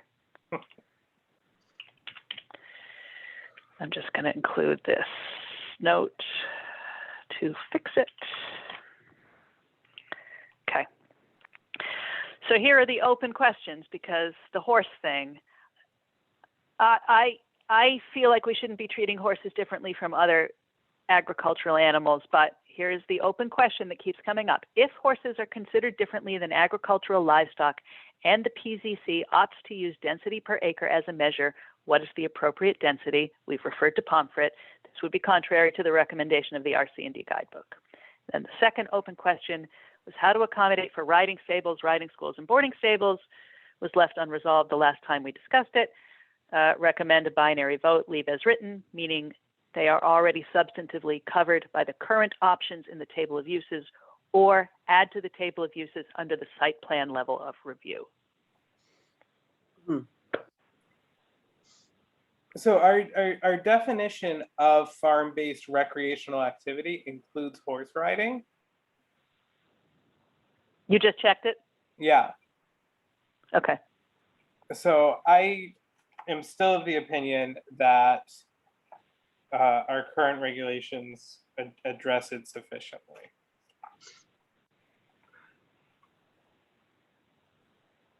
Okay. I'm okay with that. I don't think we need to do these two bullets. We'll stick with the Dave, you were one of the RC&D guidebook. holdouts on the horses. Yeah, I'm not gonna beat a dead horse. But But this is the best opportunity to beat a dead horse you'll ever get. I will say I do worry about my neighbor up on the corner taking over like all this area for his horses, but The one on Totem Pole Road? no, up on my other house, Oh, okay. Hagstrom Roadhouse over here up on the hill, but it is what it is. Our AD baby, that's okay. Bring on the horses, the pigs, the cows, the turkeys, bringing them all on, bringing them on. That's the old Do it, Hackster get- farm? Rural areas, baby. I look at Wilsonville, you know, the Wilsonville, you got 3 horses right there on the side of the guy with the trailer. They just bought the farmhouse across from the new potting shed. You know, they got 3 horses over there. They got a little shelter up, and they've got maybe a half acre for all 3 of those horses. But they didn't come in for a site plan. They didn't come in for a review either. So they just I think they just Yeah, put the so horses. they may in fact be in violation. That doesn't necessarily mean that the horses are uncomfortable, but we do already have setbacks for livestock. And if we consider horses livestock, if somebody were to complain, they would be found in violation. We can't prevent people from violating. We can only say what the terms are that they are violating. Right. Yeah, you've swayed me. But then Anything I can complaint. do to set your mind at ease. Let's see. 3 commercial, we only added that storage commercial passive to these 3 districts, I think. No. This is an old note. This note should have been struck. That note should have been struck. We already took care of that. Yeah, so I thought. Okay. And we already took care of Yeah, retail, this right? one, yeah. Mm-hmm. Yep. Oh, this is why I left it, because we didn't add the definition of storage commercial passive. So I think that we do, because that's a term I made up, guys, to try to address what it is people were proposing. Right, I remember this that, is yeah. Right. So this is the definition that I am proposing for that, which is a structure or facility used for the purpose of storing goods or equipment for a business. Passive storage does not include storage rental facilities or any other business aspect which is available to the general public. Yeah. Does that feel Storage, satisfactory? Yeah. Sounds like a warehouse. storage containers? No, it's not Well, storage containers. containers come up elsewhere, I think, in this memo. Yeah, they do. But this is, isn't this what the guy was proposing who's torn down all those trees up on, headed into Webster? Argue, what, 193. the church called me up and asked me if I knew what was going on. They said that they heard he wanted to build commercial storage units there. We have not had any application. We have not had any building permits. It's on our radar. So he would not But be, somebody, I heard rental units, Tira. right, yeah, I said commercial Okay. storage units, well, rental units. Yeah. Yes, and right, but that would not be this. No. That would be no, something no, else. that is not that at all, no. It'll be But didn't similar this to come up American though Rental. with an application Yes, earlier in it the did, year? it came Cindy? up on the border of Dudley on 131. Well, it's either 131 or 12. I know it's You're 12, talking sorry. about American Rental. No, not American Rental, not Kevin's place. Yeah, that Um, was, he wanted to build a storage structure first before he built the primary residence. Oh, that was another issue, yes. That was an issue. Yeah, the one I'm thinking of is somebody who wanted to use the property just for this purpose. Right, yes. He owned a business. He wanted to Right. store his stuff there. That's all he wanted to do. That Yeah, was off Dam Road. In that area. I don't know about that one. Well, that was, yeah, I think Oh, that's where it was. Well, at least Thompson area, down by, I think that's where it is. Remember the gentleman come in?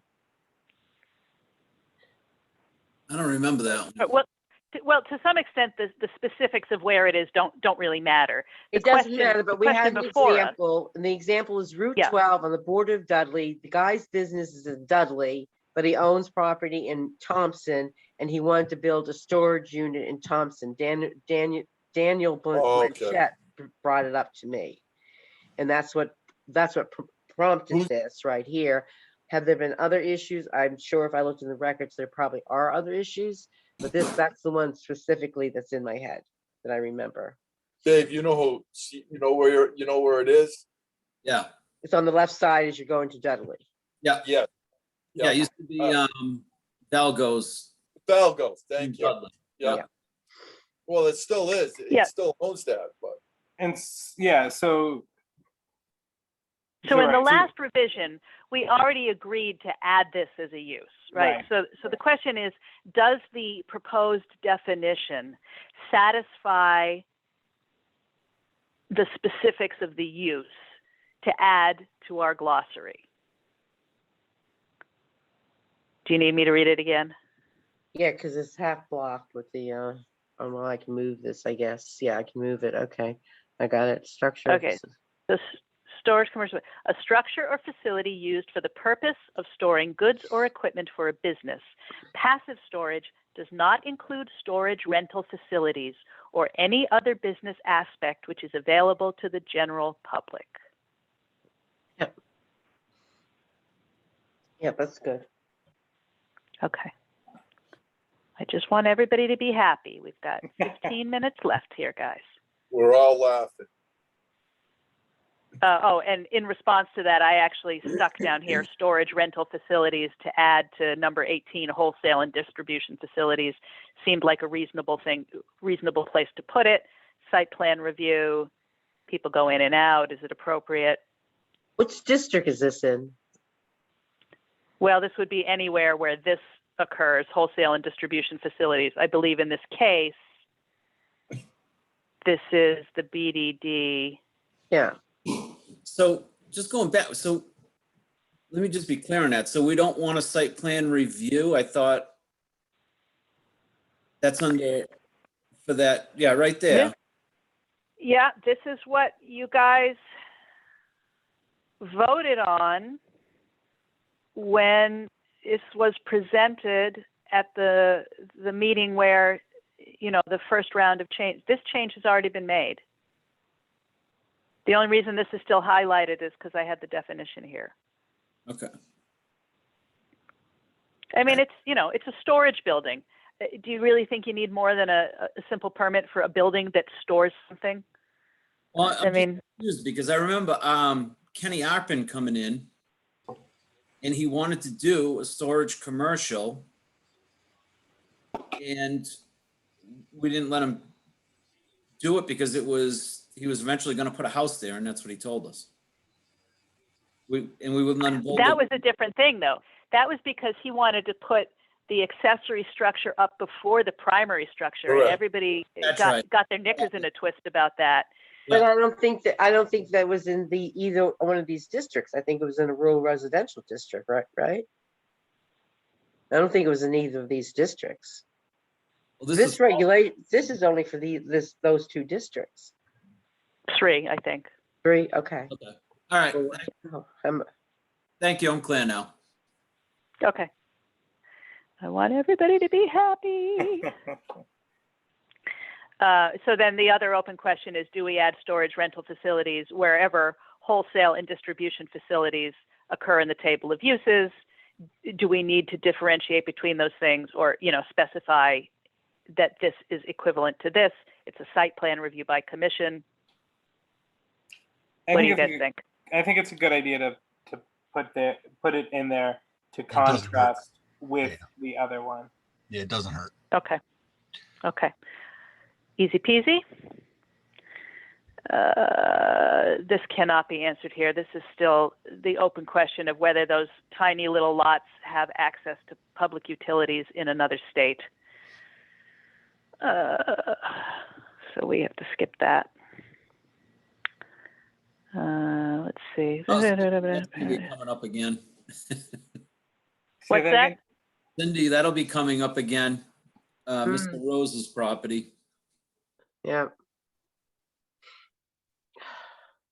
Well, we just need to determine if those lots actually have public water hookups to another community, because that changes the whole equation. well, can you go back to that again? Just, okay. Previous zoning districts for the area going to Webstoffer, 193, Portia Sam Dan, Indian Road, encompassing Bonnet Street. Is that whole part of doing R20 and making it RRAD?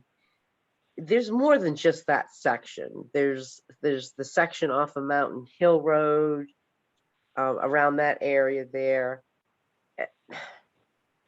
I just don't understand why you keep going back to is only because they had accessibility to water and sewage. There are plenty of little pockets that were R20 that have septic and well. So you really have to look Right. at that map really good. Sure, I See what we understand your point. changed. This is the alternate point that I'm making, and this is what the commission has to decide. As we have currently broken it down, the areas that have access to public water and sewer have been banged down to a very, very small lot requirement because there is no requirement for septic and well separations. Therefore, like any other place that has public utilities, you have more flexibility in how you use the space. It's okay to have a smaller lot to drive your density to areas that are served by utilities. If those lots, and this is what I believe happened, but none of us were there, so we can't really confirm, but the logic to me suggests that because those lots that predated zoning were already small, that when they created the zoning, they said, well, let's try to accommodate them by saying that these small lots are okay. But when you factor in the fact that there are septic and well separations required, right? In general, the NDDH is going to tell you you need an acre. Not always, if you have a flat, well-draining lot. But what we opted, we the commission, in discussion, opted to do was not to say that minimum lot sizes would always be that which satisfies the minimum requirements of NDDH, right, which in some cases could accommodate for lower lots. We said that where septic and wells are required, it's a 40,000 square foot minimum lot. And that takes away the issue. And those lots that are small become existing non-conforming because they exist, but it prevents people from creating new ones in an area that does not have the access to the sewer and water. So it's bypassing future problems with well separations. And I would have been perfectly fine, as you know, with saying minimum lot sizes are always what the NDDH tells you it has to be, right? If you can fit your septic and well on a properly draining soil in a half acre, I don't care, have at it. But that was not the choice that the commission made. So once you make that choice as a point of logic, the logic becomes that you don't accommodate the size of the lot when there is a compelling reason not to. However, if those lots have access to public utilities in another town, that changes the logic of allowing those lots to be smaller. That's why, it's going to be a pain in the neck, but I'm going to have to go and figure out which one of these could potentially hook into whatever town it is. I don't know if it's Webster or Dudley up there, but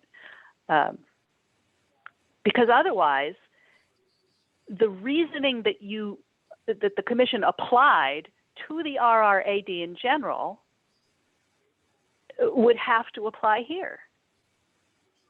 The only thing you'd have to caution on when you're doing that, Tira, is that the driveway to that proposed lot does not access just Massachusetts, right? From one of our previous meetings, when you're considering that.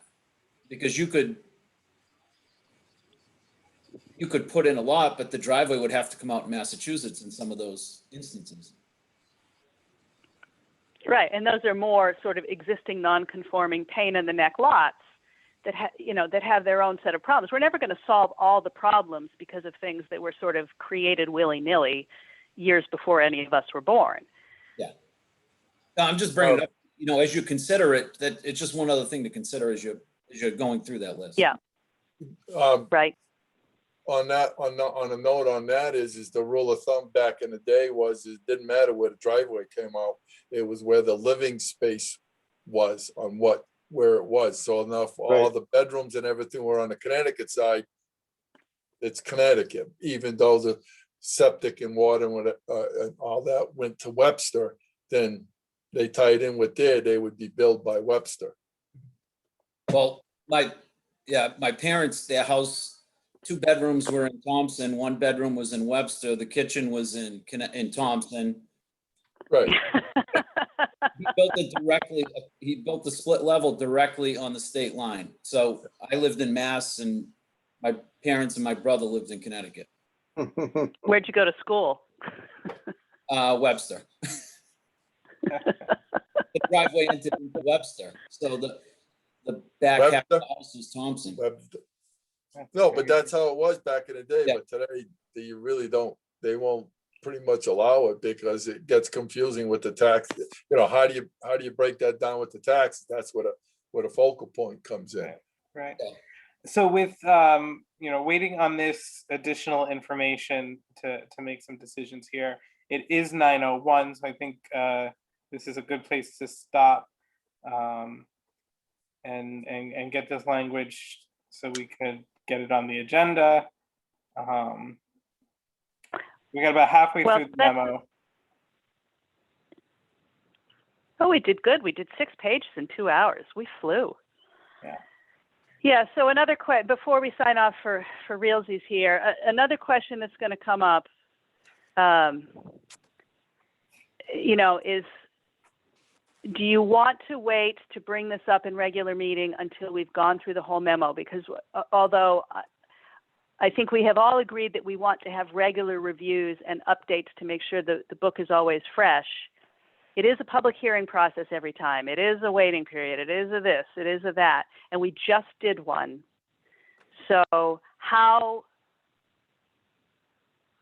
much discussion of this do you want to have in these subdivision sessions before you bring it into regular meeting on an agenda?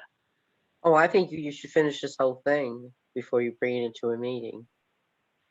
I Yeah. tend to agree. I agree with that. Great. I agree with that. I agree with that. Excellent. I was gonna, push it back on you two and see, are there any of these pressing issues that we need to address?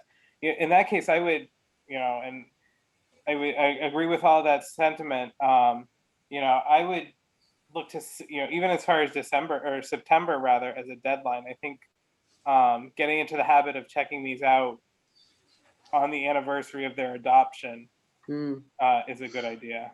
Yeah. I agree. Yeah. This I way think we can work with that. I think we this- took care of the most pressing ones in that one we just did. That's why we did that extra one. Yeah. So yeah, I think that's good.